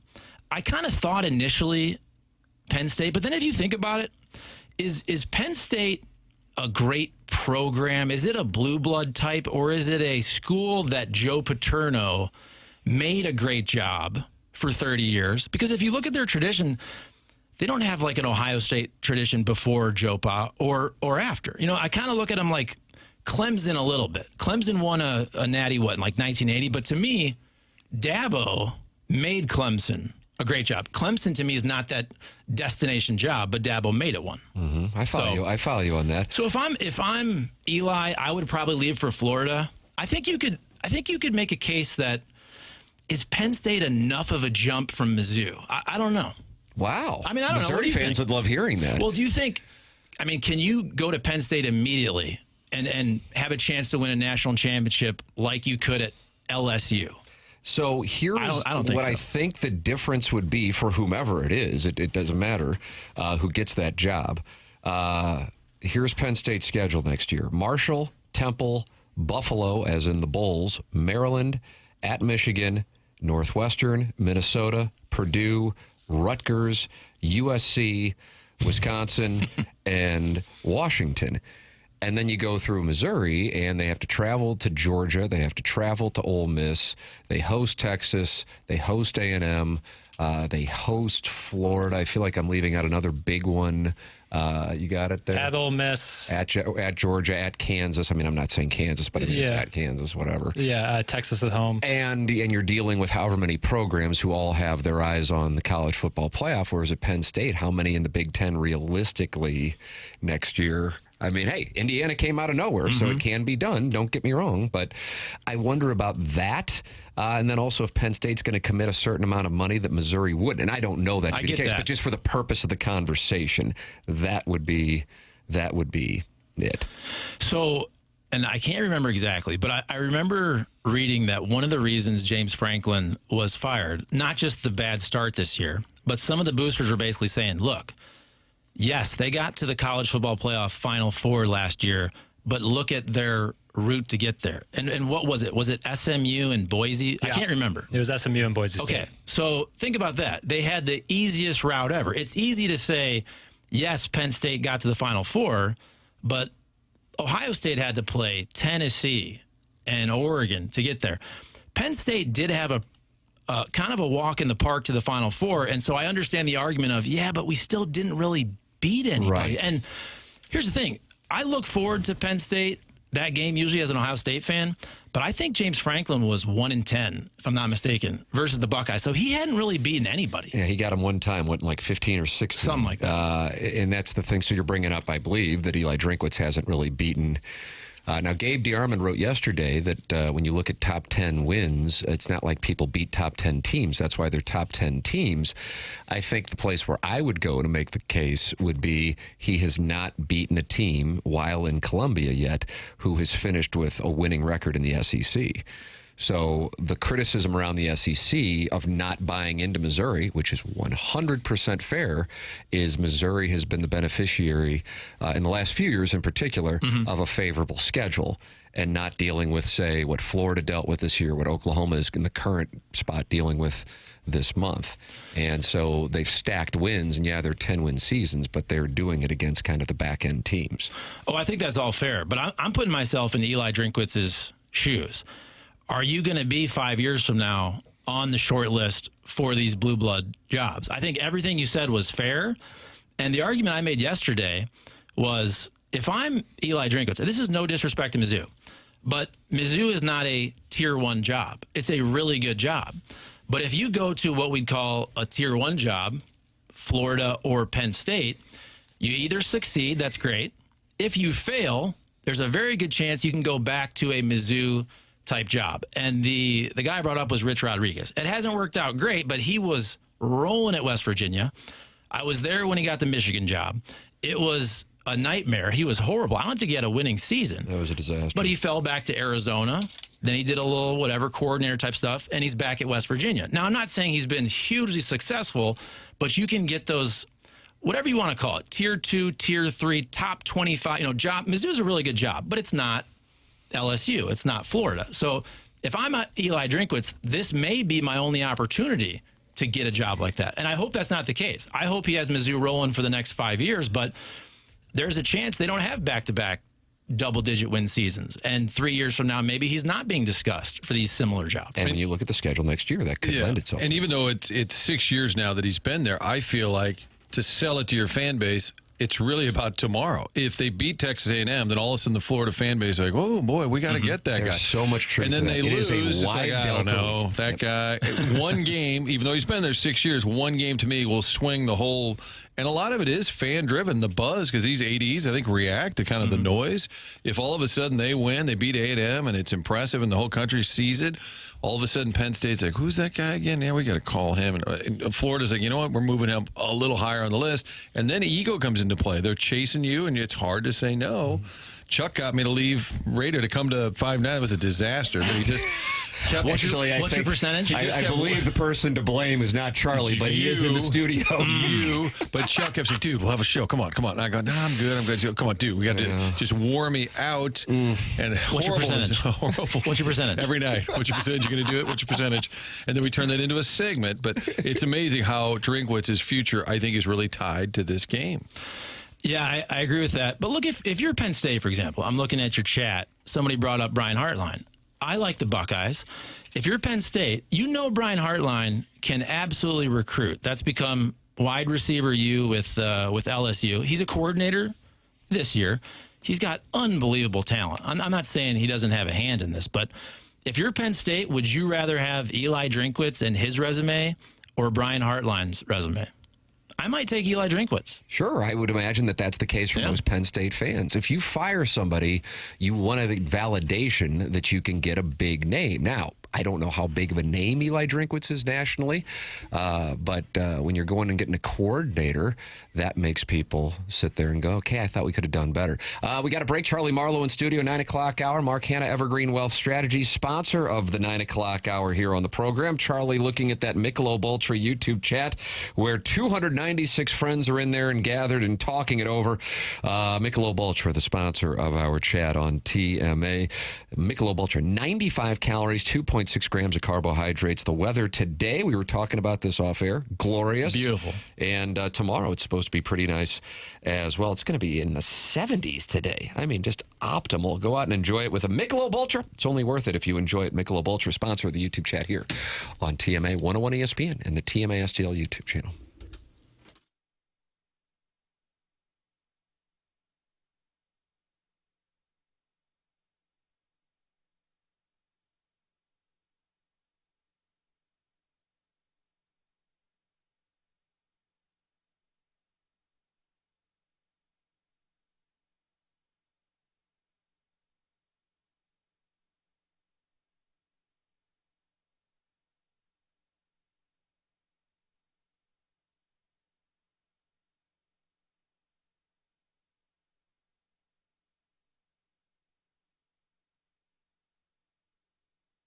For your next vehicle, there's a website to go to. It's autoloanpro.com. And it doesn't matter what your situation is, what your circumstances are. Auto Loan Pro is going to help you get into that vehicle with little to no money down, also get you the best rates possible. They're able to do that because they work with over 50 different lenders. Anyone can sell you a car, but it takes a pro to do it right. Making that large purchase get a little complicated, especially if you've had a hiccup. Auto Loan Pro will take care of you.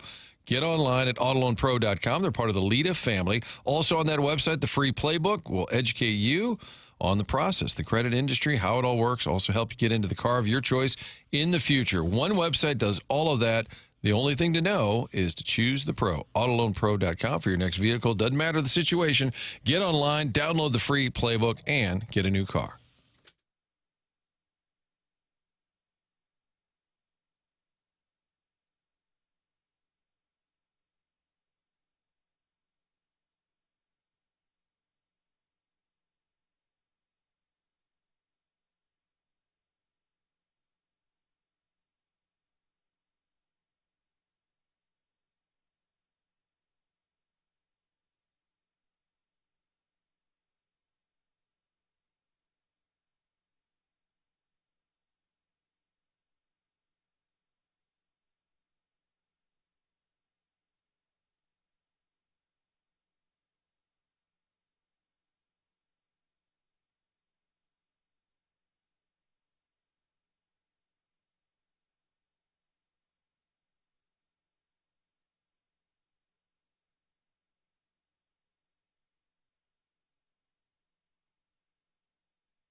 All right, this has to be a Charlie Marlow theme. This is Sisters with Voices. Oh, you wanted it. You got Nice. it.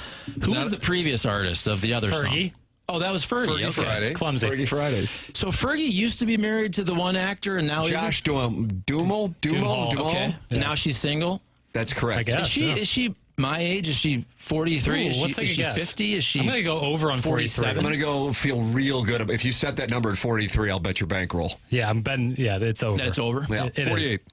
47. She might even have a 5 in front of it. She does, and the 0 behind that. She's 50. 50. Yeah. Good for her.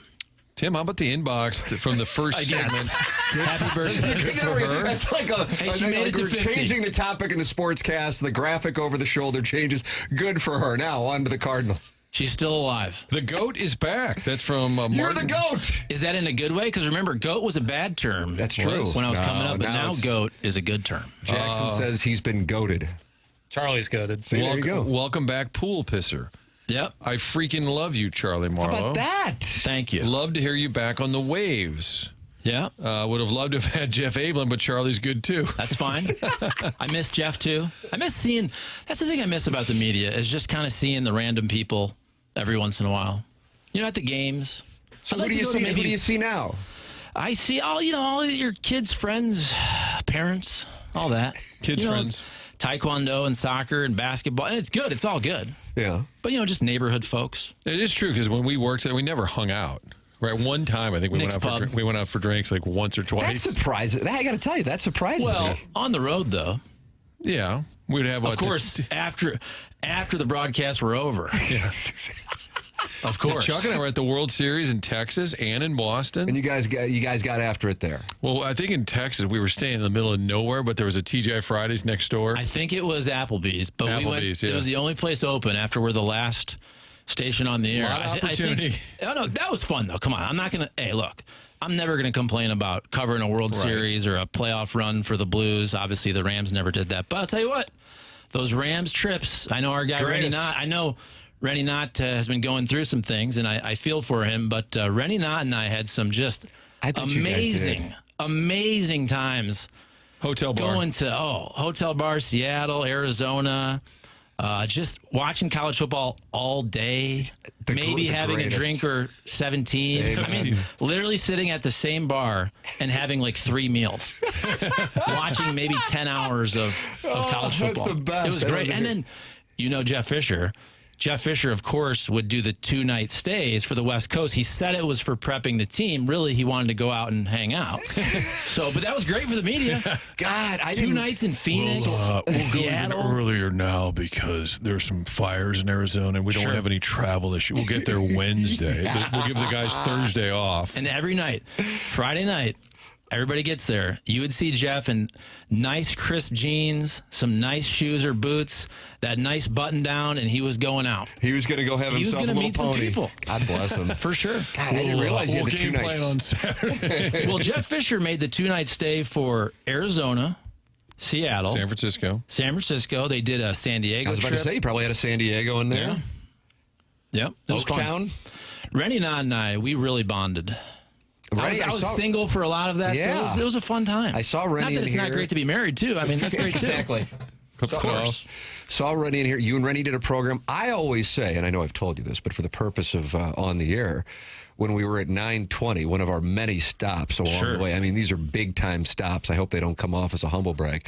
But the show that you did, and it was a brief run, but with you, Strauss, and Burwell, may they rest in peace. Yeah. I thought that was a show that could have run for as long as everybody wanted to do it. That was a good show. That was a fun show. Was that Middle Relief? That was you and Rennie.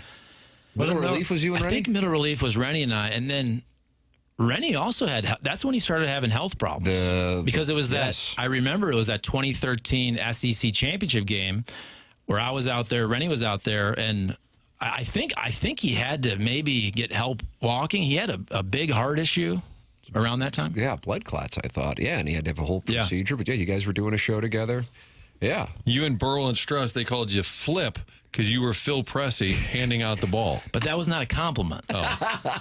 Even though Strauss giving you a nickname, that's not a compliment. That was 19 assists in one game. Believe me, pretty good. Listen, go after Missouri basketball with this guy here. Jackson, Yes, I would love to take it as a compliment. Okay, it wasn't. I'm just telling you. That was when Flip would throw the ball in the stands. Some errant passes. That's when I would be called Flip. I'm just telling you. We had some issues. I remember, right away, this was early on. I kept pressing the phone for the guest, and 5 straight times. It's funny the first time.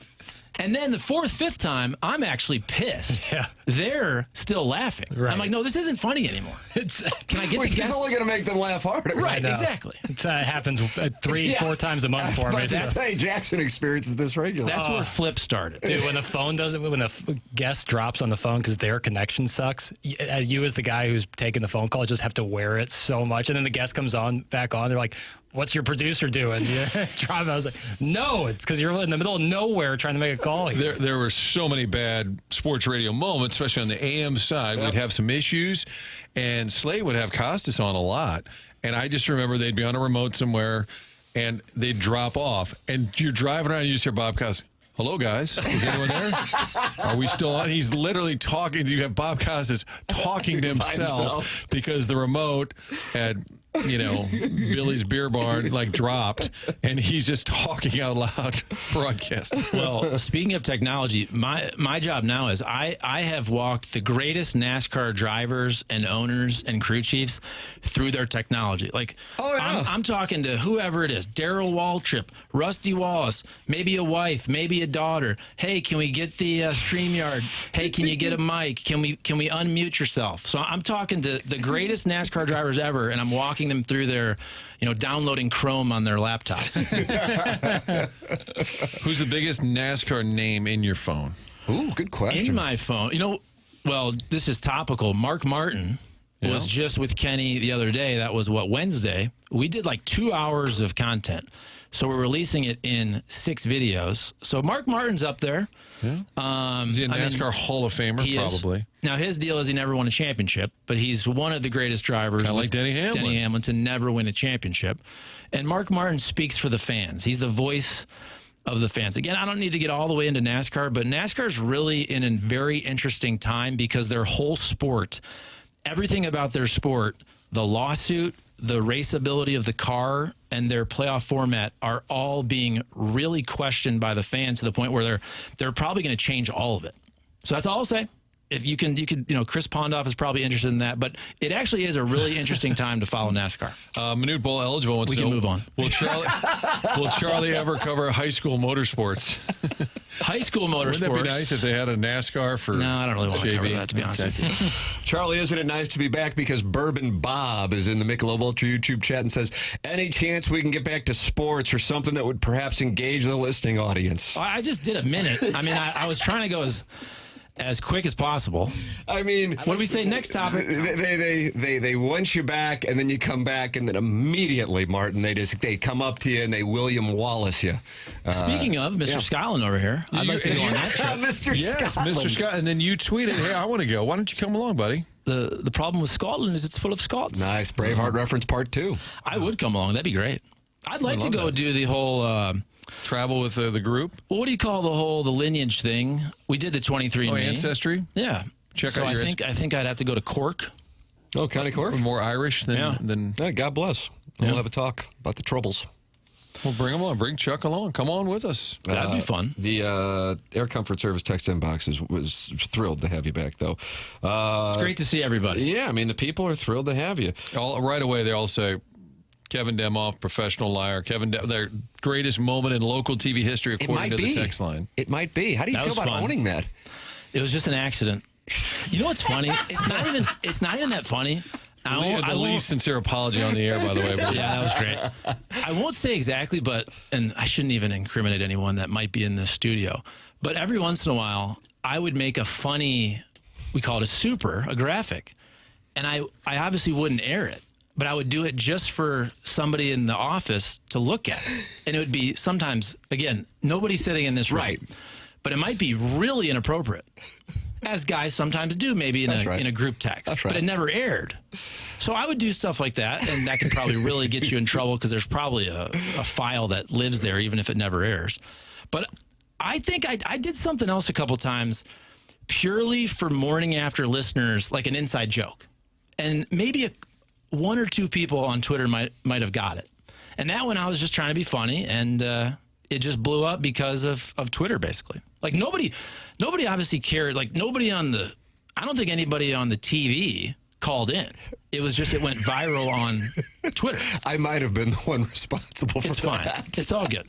I thought it was the greatest thing ever. I wasn't like, oh, look what Charlie Marlow did. I go, Charlie Marlow. Jackson, he just got goated? Is that what just happened? Dave, he got goated then and hasn't left that status since. Wow. How about that? I got a text that night from an NFL executive. They said, great job on the graphic. And I said, I was actually at home off work, and they said, very disappointing. So Chuck was getting...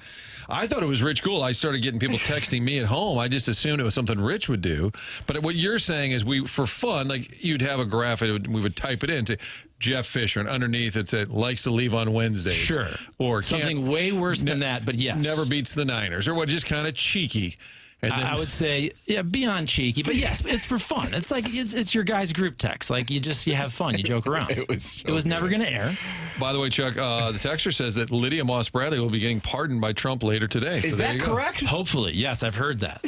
He's very concerned about pardoning late 19th century founders of farm schools. We'll get to the economy later. Sure. Start with Lydia Moss. Chuck, still that's my pin tweet. GOAT. Nice. How about that? I got to check that out. Whenever that date comes around, when would that have been? January. Is it January? Yeah. You're talking about the vote that sent him to L.A.? No, the day of the professional liar. He was in L.A. addressing L.A. It was probably been January, right? It was probably a couple days after. Whenever that date comes by. Your 10th anniversary is coming up. Is it? Okay. Yeah, every year people share it and whatnot. Because and every once in a while it's on like a, it's this in day my in Facebook history. memories. It Nice. pops up every year. You should do a retrospective podcast about that whole situation. If people would Smokes listen, on it. if I could monetize that well, I would. I'm booking you now, Chuck. I'm booking you now. Okay, Yeah. I'll come. We'll sit on the patio. It'll be cold. We'll knock it out. I'm big on Collins. Guys, I met Charlie at a wedding in Seattle years ago. Just a genuinely good and funny dude. That's from the Fluffer Mutters fan page moderator. How about There you that? go. I think that was A wedding in Seattle. page. It has to be Maggie, my wife's friend. It'd have to be. Okay. I hope that's I'm her in the name. I news, forgot. sweetheart. have Big a Al lot of says he's on drops, by hold. the Big Al wants to talk it over. Oh, He's nice. on the Callier and Thompson phone lines. Good morning, Big Al. Hey, Bourbon Bob, why don't you drown yourself? You mess with Charlie, you mess with Big Al. You don't want to do that. How's it going, boys? What's up, buddy? Not much. Hey, Charlie, I want to thank you for all your support of me and Chuck. Chuck, to his demise, accidentally, purposely gave me his cell phone number. So we Did I? stay in contact. Marty, too. We're Fox boys back in the day when Marty got his break by airing my show. So I want to say thank you. History rewritten. The super fans.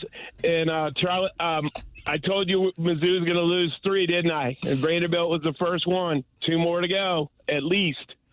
So just want to let that out there. The Blues won.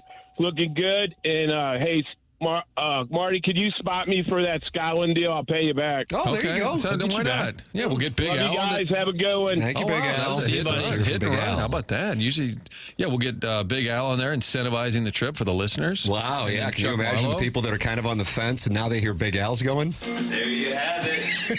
Yeah, Big Al had his scare, and God bless, he's all good now. So he'll send me photos. Usually, it's a very zoomed in shot of his eyes. Yeah, vivid. Or it's like a Fox News headline that he'll shoot from his phone and just send Boomer me. screenshot. Yes, like a boom. That's perfect. That's perfectly calls it. described. Boomer screenshot. Chuckles, would you like to stick around and do the SEC Come on, pick 'em buddy. this Oh, week? yeah. Oh, sure, yeah. Oh, so I got you. As he looks at his no. Denny Hamlin's crew chief just texted. I got to Chris take Gale? this.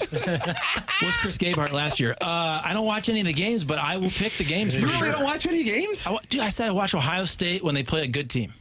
Really? Yeah. So then what are you doing on like Saturdays and Sundays? Soccer. But we have kids the same ages. I know, but don't you always have something? I mean, I guess, but I mean, my 3-year-old is obsessed with Missouri football. It's My very kids odd. aren't yet. They're not there yet. They're not Buckeyes. I think part of it is I don't watch the games that much. Yeah, I guess so. But they got into the playoff last year. Okay. That's what I like about the playoff is the buildup. You can have a nice month worth of it's the greatest, buildup. man. It's the greatest. All right, Chuckles Marlow is going to stick around for the SEC picks that is coming up in the next hour. Brown and Crouppen is the presenting sponsor on TMA. The phone number is 314-222-2222 or go online at brownandcrouppen.com. If you are in need of a personal injury attorney, you want somebody who is local, one who knows how to handle the ins and outs of your case and the local environment. Brown and Crouppen understands that after an accident, money can be tight, and that's why they offer so much for free. First call, free. First consultation, free. If you're stuck at home or the hospital, they come to you for free. At Brown and Crouppen, you pay nothing up front. They don't get paid unless you get paid. When you're a Brown and Crouppen client, all your questions are answered for free. Get the facts from Brown and Crouppen. If you think you may need Brown and Crouppen services, call 314-222-2222 or go to brownandcrouppen.com. Make sure you let them know you heard about them on TMA. The choice of a lawyer is an important decision and should not be based solely on advertisements. Chuckles Marlow in studio, sticking around into the 10 o'clock hour, just like Martin. Martin usually leaves at 10 o'clock, Charlie, for this onboarding that Hubbard has. It's a process. Pretending to work. No. I'm sure it was Martin, I'll contractual. defend you there. Had stuff to tend to, like you. You know, it happens. All right. I posted. Hey, I uploaded my videos before I got here, so I got There you time. go. He's ready Chuck's to go. here, I stay. Yeah, there you go. That's the way that it works. Email in the Design Air Heating and Cooling email today, coming your way at 10:50. We still have the drops of the week, and now the SEC picks coming up next. This is the Morning After, presented to you by Brown and Crouppen on 101 ESPN and the TMA STL YouTube channel.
This is Jackson with a Sports Center update, driven by Johnny Londoff Chevrolet and Johnny Londoff Autoplex. 101 ESPN has some college football action tomorrow morning as BYU heads down to Lubbock, Texas, to take on the Texas Tech Red Raiders. Pre-game at 10:30, kickoff at 11 right here on 101 ESPN. That was another Sports Center update, driven by Johnny Londoff Chevrolet and Johnny Londoff Autoplex. See them at londoff.com. Chevy, together we drive. You kidding me?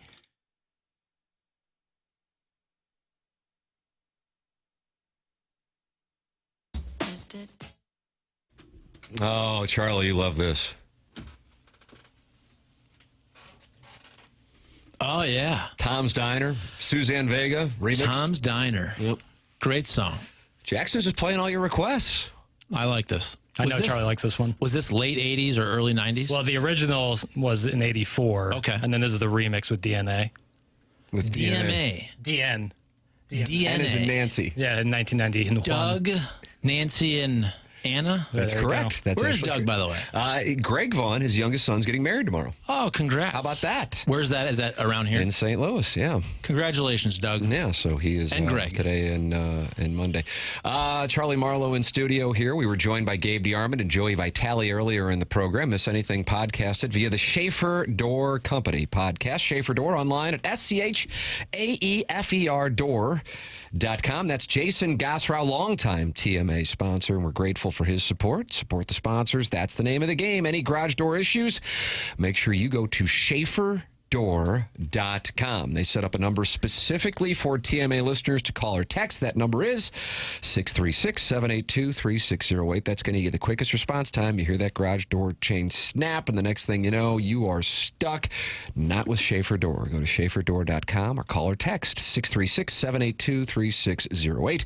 They also service commercial doors, so if you have a business with big, tall doors, Schaefer is experienced in these types of jobs as well. It's Schaefer Door. Sponsor the podcast on TMA and 101 ESPN.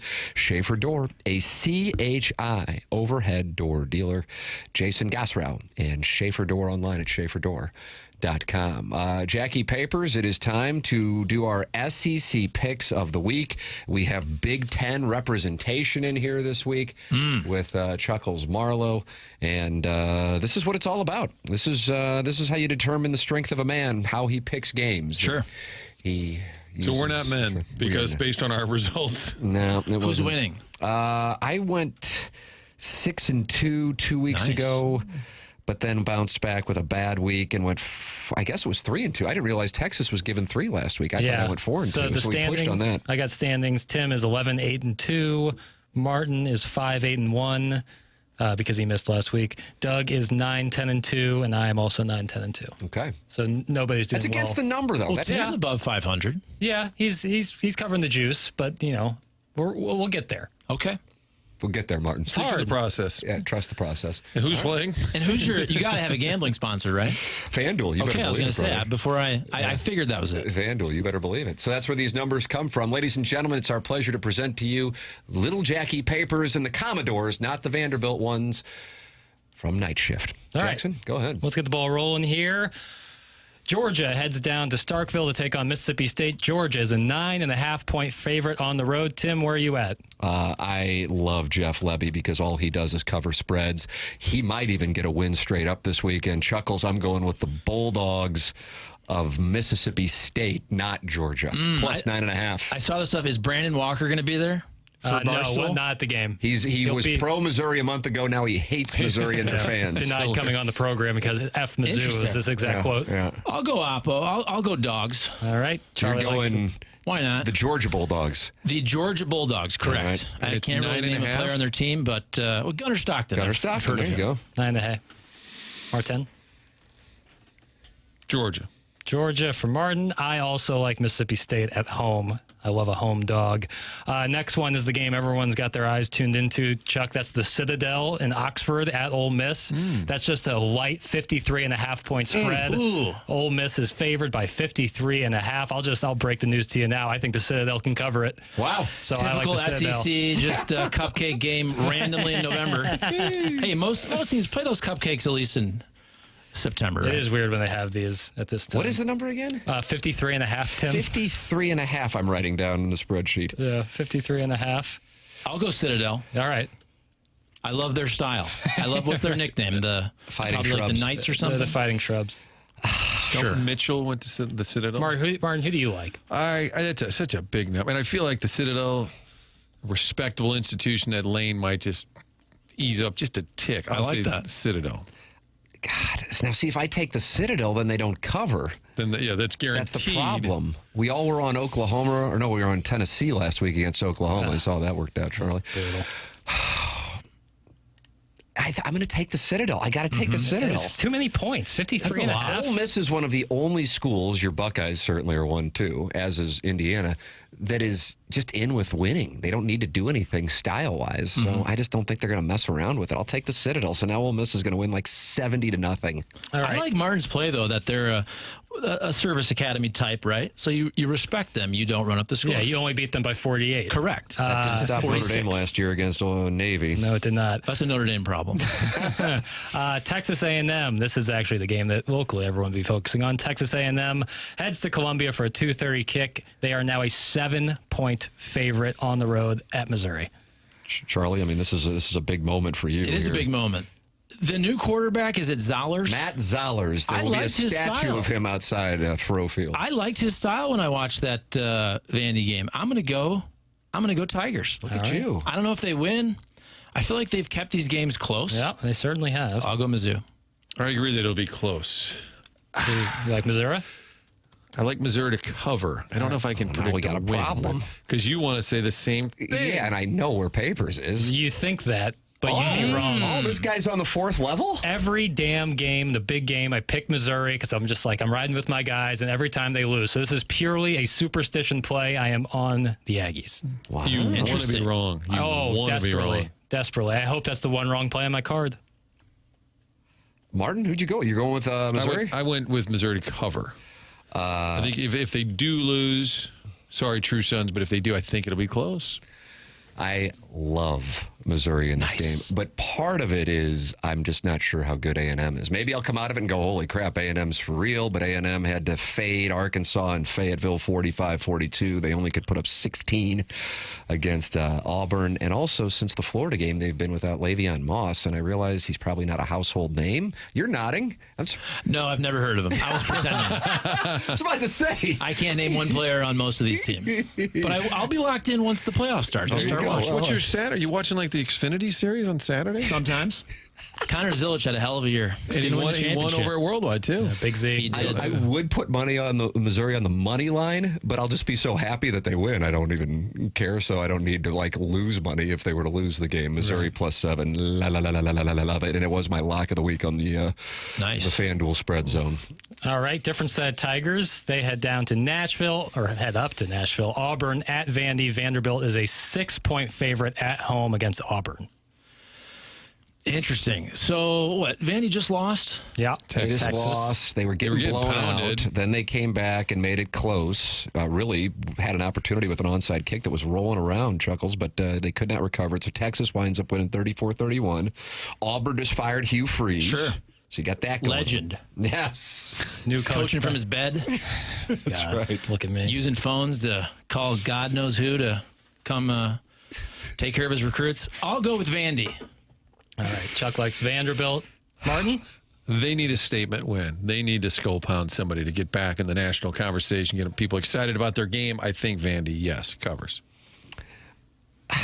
You wanted to say Vandy too? No. Okay. I had a weird experience. I don't know if you've had this in your Buckeye history. Probably not, because you don't have to live this way. I came out of the Vanderbilt game weirdly feeling better about Missouri. I get that. And less good about Vanderbilt. Yeah. I was really high on Vanderbilt, and then I saw him play last week against Texas. I'm just going, I don't know what the hell was going on, because I thought they played Alabama better than Missouri did, even though the score didn't indicate that. I'm going to take War Eagle in the 6. Yeah. Take War Eagle in the 6. Despite Auburn's rough record, their front seven are bullies, and the Vanderbilt offensive line is susceptible to bullying, and I think that they can control Pavia and somehow sneak out a win, if not cover, in that game. So I'm on Auburn. 2 more games to go, fellers. Florida, -3 at Kentucky. That's a must-see Florida. game. Yeah. It is a must-see game. -3. One day at Kroger Field. What are the records? Not good and not good. UK, super not good. Florida, not good for their Florida's got to win over Texas, a top 12 team. They sure do. And they've given some scares. Their defense is for real. So Kentucky getting 3 at home. Yeah, I'll take them. All right. Is Stoops is he gonna be fired? I think he's fine. Okay. I guess he was nearly the head coach at A&M before their fan base went bat crap, and they got Mike Elko, and I think they're pretty pleased with that. I think Stoops is keeping his job because the market out there is pretty dense. Sure. So Kentucky probably not going to do some sometimes shopping. they forget they have a football program. Yeah, I also like Kentucky. I also like Kentucky getting 3 at home. Martin, have you made a play? I'll go Florida. I'm going Florida with Martin. Florida -3. And I think I'm sure Gator fans feel this way, but holy crap, that is a game they should have had last week. That's why I'm kind of short in the Georgia market, Charlie. So Charlie is on Kentucky. Yep. Jackson. I'm on Kentucky as well. All right, me and Martin are rolling with the Gators. All right, Papers. Last game. LSU heads to T-Town, take on Alabama. Alabama is a 10-point favorite at home against the Brian Kelly-less Bayou Bengals. Is this their first game since the firing? That is correct, kind sir. I'll go with LSU then. All right. You like a little dead cat bounce here? I do. I like the dead cat bounce. 9.5's the number, Papers? Well said. 10. 10. They'll keep it close. All right.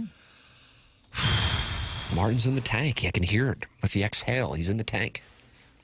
I'll go LSU. Wow. I'm going with Roll Damn Tide.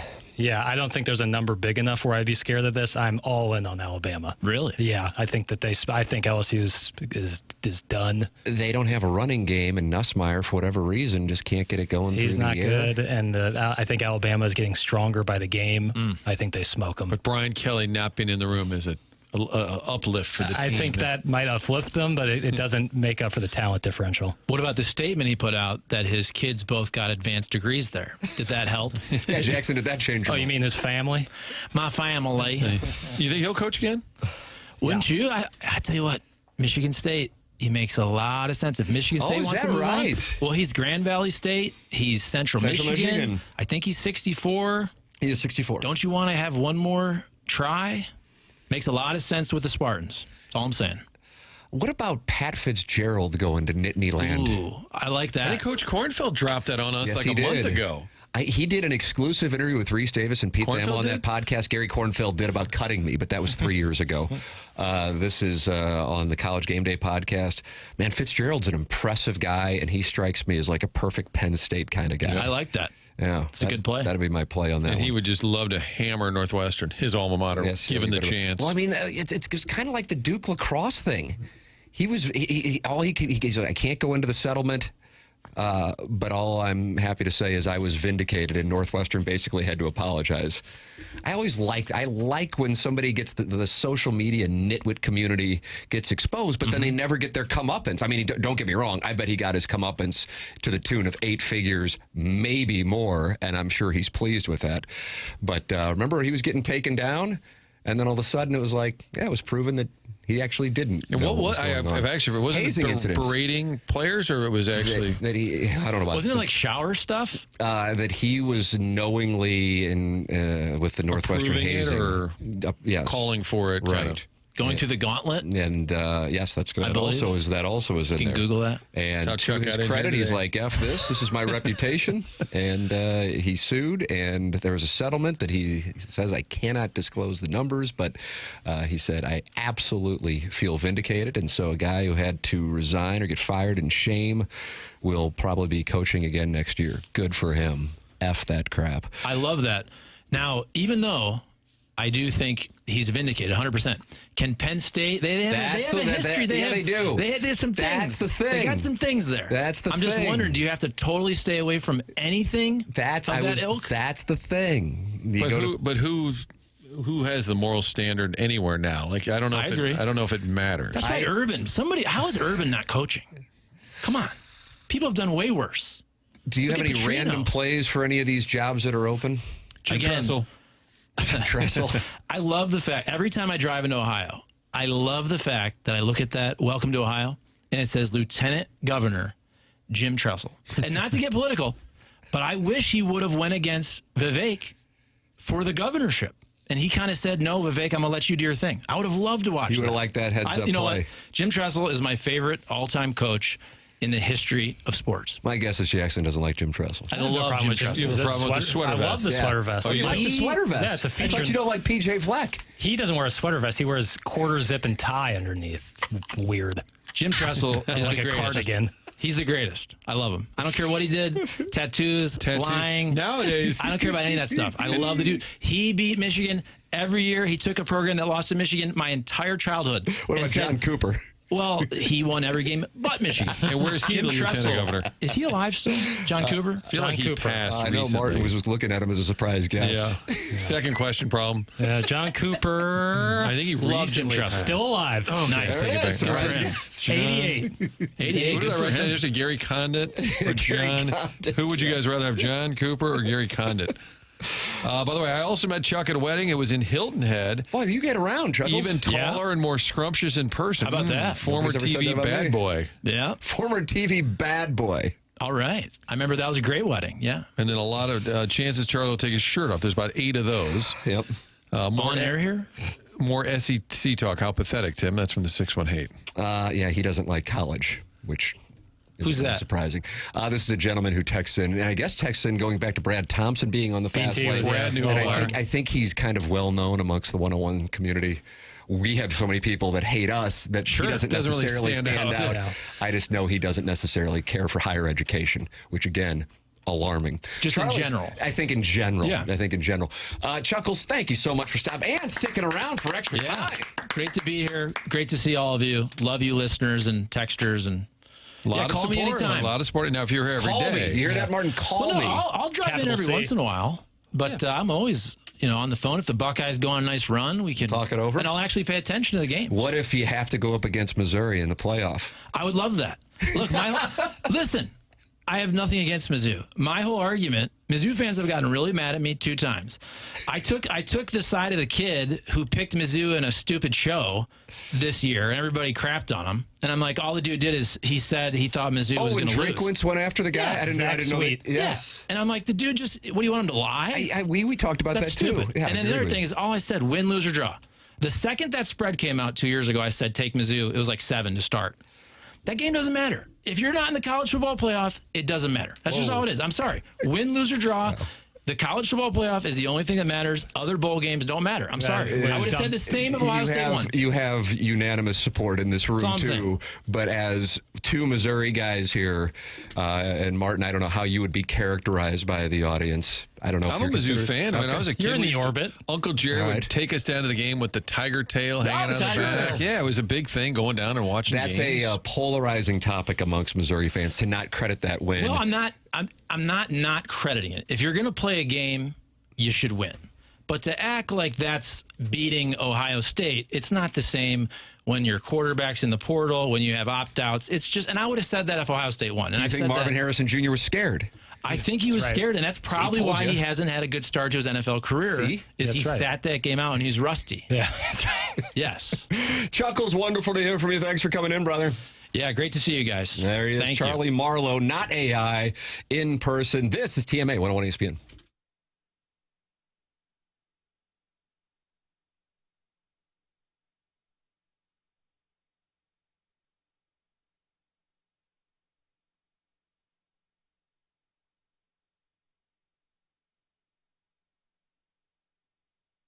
Michael's Flooring is online at igotfloored.com. 3 free samples for the TMA audience if you go online at igotfloored.com. Those samples come from Proximity Mills.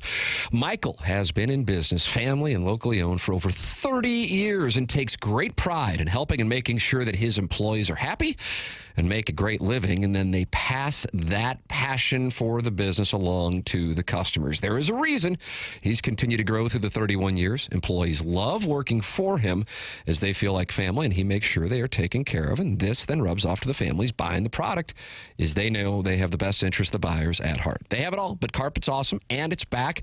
They have so many varieties of all flooring and have 3 easy-to-get-to locations in St. Louis. They are in Creve Coeur, they are in Darty and Prairie, and they are in St. Peters. Come see why people are loving getting floored by Michael, and make sure you visit igotfloored.com.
There's only a half hour left here for you to get your name saved in the Air Comfort Service text inbox, and people are flooding it here, Jackson. I don't know if you're going to be able to do it. I don't know if it's your cutoff or if it comes in at 10:59, will you then reverse engineer and then update their name? There's a chance I do a grace period day on Monday because depends on if Missouri wins. With that, yeah, wow, big time.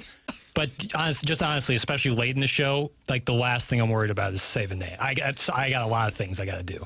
Just in fairness, just being 100% transparent. But you've been busy. There's always another month. You've done a good job. We've got plenty of updates. Yeah, the timing couldn't have honestly been worse with Kurt being out and me being the first week of the month. Not Kurt's fault, but I'm doing a lot more stuff right now, so not complaining. Papers plate has been full. Yeah.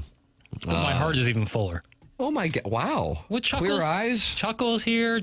Doug's son's getting married. This is what a great time of year. Amen. Holidays are coming quickly. Are you going to feel this way if Bobby Boots misses a 19-yarder to win? No. Now people are texting and they want their name changed. Like, I bet they do. Just when you announce that you're not going to really be able to get to it, that's when the demands come in. That's the way that it works. We got the Design Air Heating and Cooling email today coming up. But before we get to that, we have the drops of the week. Morning after. Drops of the week. Yeah, you guys drop it like a hot dog. It's a wonderful drop. Indeed it is. Flip that off. Flip that off. Flip that off. Flip that off. Flip that off. I got five on it. Messing with that Indo weed. Oh my God! Did you have a binky as a kid? You look like a binky baby. Let's Nick. And then this dispatch from the battery-operated boyfriend. That dog Vaughn's probably slippery. Snitches get stitches. Once again, Tim, much like the Pope, you're infallible. So the people DMing me or shooting me messages on Twitter and whatever about being a homer, go back to bed. And we do it right, you know? Some call it a little much. I call it class. That's a green bar white boy. No Vaseline, yeah, he was rough. Nonsense! Wow, I didn't know you could let it fly like that. Do you guys have any producers, general managers at the stations over the years that would ask us to work topless? Oh my God! What's up, Trevor? How you doing? That was drops of the week. Drop, down, drop. Get it. I mean, let me tell you something. If you decide not to come in on Monday because Missouri loses when Bobby Boots misses a 19-yarder, I think we could just play that maybe 5 times. I really recap the week in my head when I hear the drops. I'm like, yeah, I remember. Okay, yep. Got 2 rap interludes on that one. I mean, the no Vaseline reset was optimal. It's just so good. So strong. Well played. Thank you. All right, we got to take a break. It's TMA 101 ESPN.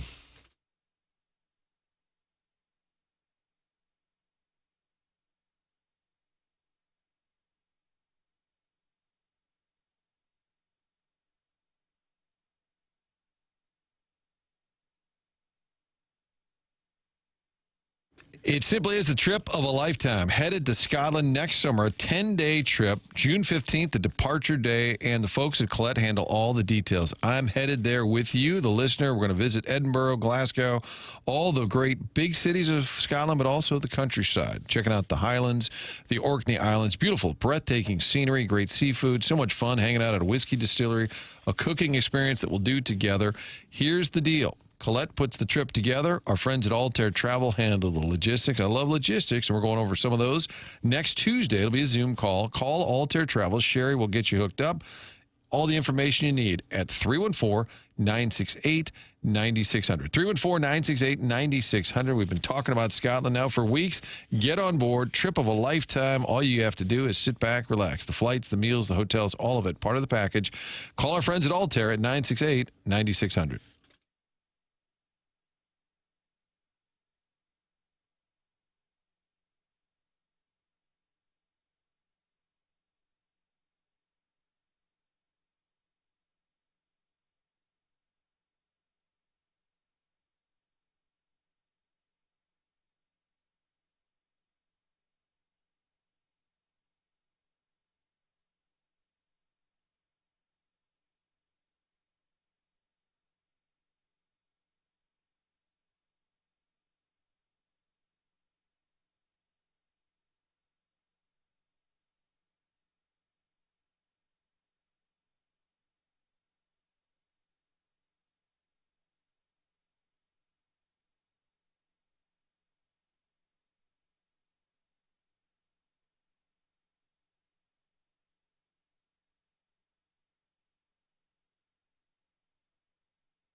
Well, it's been a magical program, and there's just no other way to describe it. I mean, with Chuckles Marlow in studio, with the Colonel, Gabriel P. DeArmond, with Joey Vitale. This is one you'd go back and rewatch, Jackson, on the YouTube channel. I would say. Martin sticking around for all 4 hours. Doug's getting his son married tomorrow. It's magical. What else could you ask for? I don't know. I don't have the answers. My brother texted me earlier this morning and said, wake up, 3. It's Charlie Marlow Day. You got me all fired up. It's Charlie Marlow Day. Yep. How about that? Did the mayor have a pronouncement or a proclamation today? Should be. Chuck Marlow Day. And he's available anytime over the phone. Over the phone. He said he's very available over the phone. A lot of texters wanted to know, is he still a 9 or a 10? St. Louis 9. St. Louis 9. We didn't get to that. We didn't get his shirt off. So there's much to do the next time That's around. correct, and it'll lead to a return engagement. And then, Martin, he did not endorse Missouri's Cotton Bowl win, and then that causes problems. You can email in. We got the Design, Air, Heating, and Cooling email of the day coming up here to wrap things up. Joey Vitale talked with us about the festivities last night. One of the things that was a huge topic, Sharon and Clayton was mad at you, Martin, for saying that you didn't think it was a great thing that Bennington... Oh, the Bennington, yeah. When he took the puck, I said it was bizarre. Yeah. It was weird. And I think it was a bad look when you're giving up a lot of goals and the team kind of sucks right now. It wasn't the time to be cute or funny, in my opinion. But I didn't know what he was thinking. Well, he talked about it, which yesterday. I'm impressed that I'm glad he did. Yeah, here's Jordan Bennington. Yeah, I figured I basically had an assist on the goal there, turning it over, so didn't think he'd mind sharing it. But yeah, I had full intention to give it back to him. It's just I'm still, incredible play by him to catch that on his backhand or forehand, spin around, get that on net from a bad angle. Like, obviously, he's such a legendary player, and just seeing a play like that still happening at his age, and the talent and hand-eye coordination from cutting off my pass and then just catching it off the wall, spinning backhand, getting it up right by our guy's skate and right by my pad is just, he's next level, and he just continues to impress. So yeah, full intention to give it back, and obviously legendary, inspirational player for the game, for the league. So it's a good moment for him and their team. All right, I guess he was just, so I don't really understand. Still, I guess he was just jacking around. He was just kind of jacking around and was going to give it back to him, but I don't know why he shoved it in his back pocket. It's still to me a little weird, but kudos to the Blues, who no media traveling. Yes. They obviously went up to him and said, "Hey, we need some clarification." Chris Pinkert and Trevor Nickerson, probably the guys on the road for the Blues, and making it available to everyone back here, because otherwise you're still wondering what the hell was that about. So I'm glad he talked about it. I still think it's weird. So that's how the audio came down, Jackson? That was from the Blues? The Blues send that out. I saw it on Twitter, yeah. Yeah, but the Blues actually send out emails every day with their pregame sound. Like Monty is usually what they send. In the postgame, you hear from all the players. But on that one, they would have it was during the pregame in Buffalo. So somebody with the Blues said, "Hey, we got to clarify this." Tip of the cap to the Blues, then. Getting it out there. Because that was a story. It was on the front page of ESPN.com, front page of The Athletic. It was getting a lot of attention across North America. And he didn't speak following the game against the Capitals, which, by the way, is standard. The Blues usually bring out a couple of players in a situation like that game against Washington. That's where the captain speaks. And so Shen spoke, Parayko spoke, no Bennington. That was not a case of what can go on in college football where you hide players. Deion Sanders is talking about hiding players right now. That was the Blues being proactive. Tip of the cap on that. Although I will say I don't necessarily have clarity. It's still weird. Yeah. Ryan O'Reilly said he had the captain. assist on the goal, so he wouldn't mind if I took it. I haven't heard this one. I'm looking to this is a Jackson Burkett creation. What do we have I found here? this. The Predators lost, and Ryan O'Reilly is very critical of his own game. To a point, I have never heard this out of an athlete that's currently playing in my life, but found it quite interesting. Martin, before you play it, have you heard this? I have not. All right, here we go. Former Blues captain here. Disappointing. Yeah, it's just disappointing. Brian, what's the most frustrating part about you guys come out hot and then you kind of just let it go?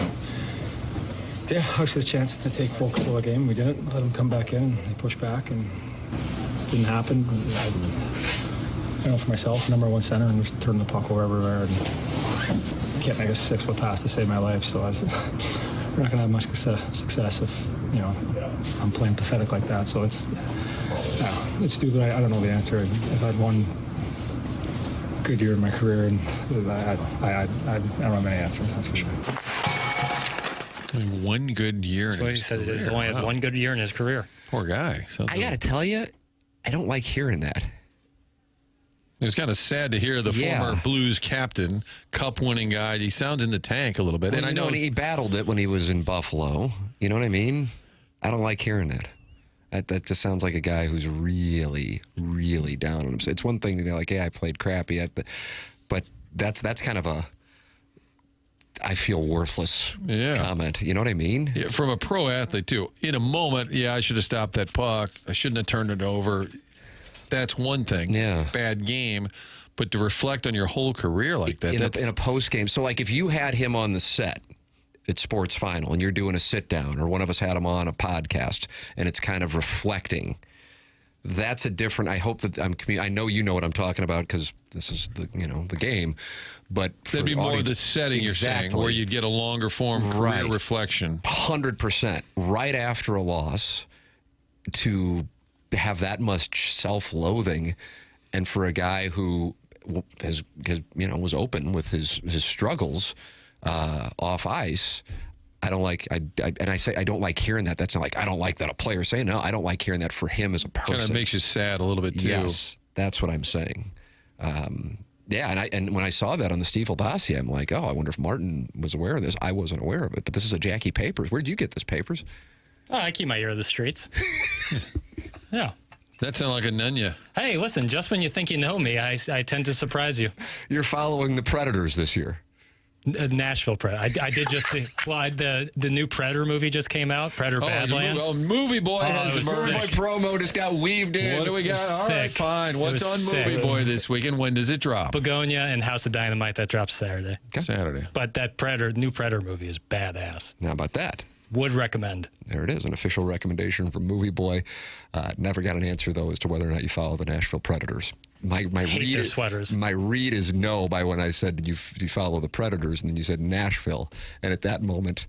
I want a clarifying question. My dad taught me, when you're young in your career, always ask clarifying questions. All right, so if Jamie Rivers weren't here, and I know, number one, you two would be, moving the furniture around? Yeah, I'd have him. He'd be feeling me. And I would say, boy, what do you think about the Leafs? Do you follow the Leafs?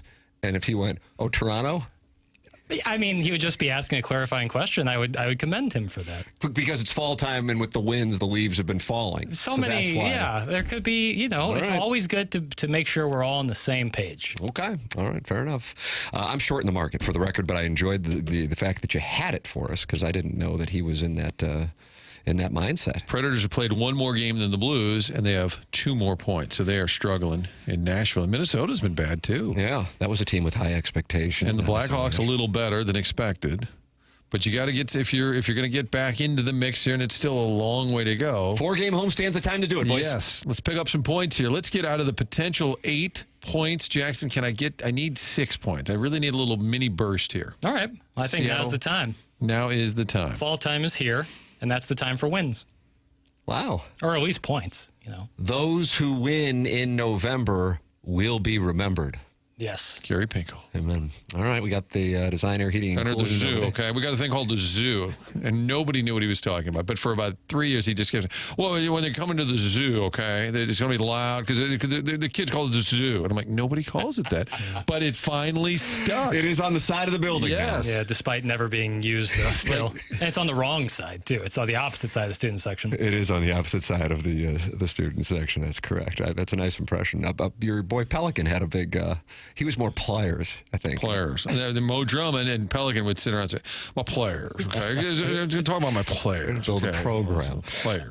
Design Air, those who win in November will be remembered with the Design Air Heating and Cooling email today as well. That's coming up next on TMA.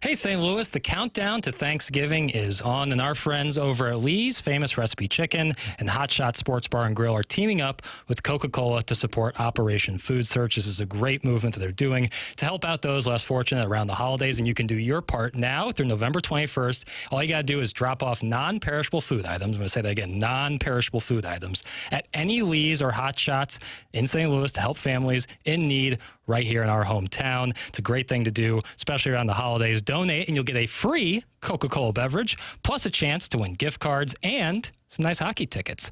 So there's some incentive to do it in addition to helping out those less fortunate. Give back, feel good, and make a difference this Thanksgiving season with Lee's, Hot Shots, and Coca-Cola.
Hey, this is Jackson with the Sports Center update brought to you by Saliga Heating and Cooling. Blues off today. Back in action tomorrow against the Kraken. Pre-game at 5 p.m. Puck drop at 6 p.m. right here on 101 ESPN. That was another Sports Center update brought to you by Saliga Heating and Cooling, a Daikin heating and air conditioning dealer.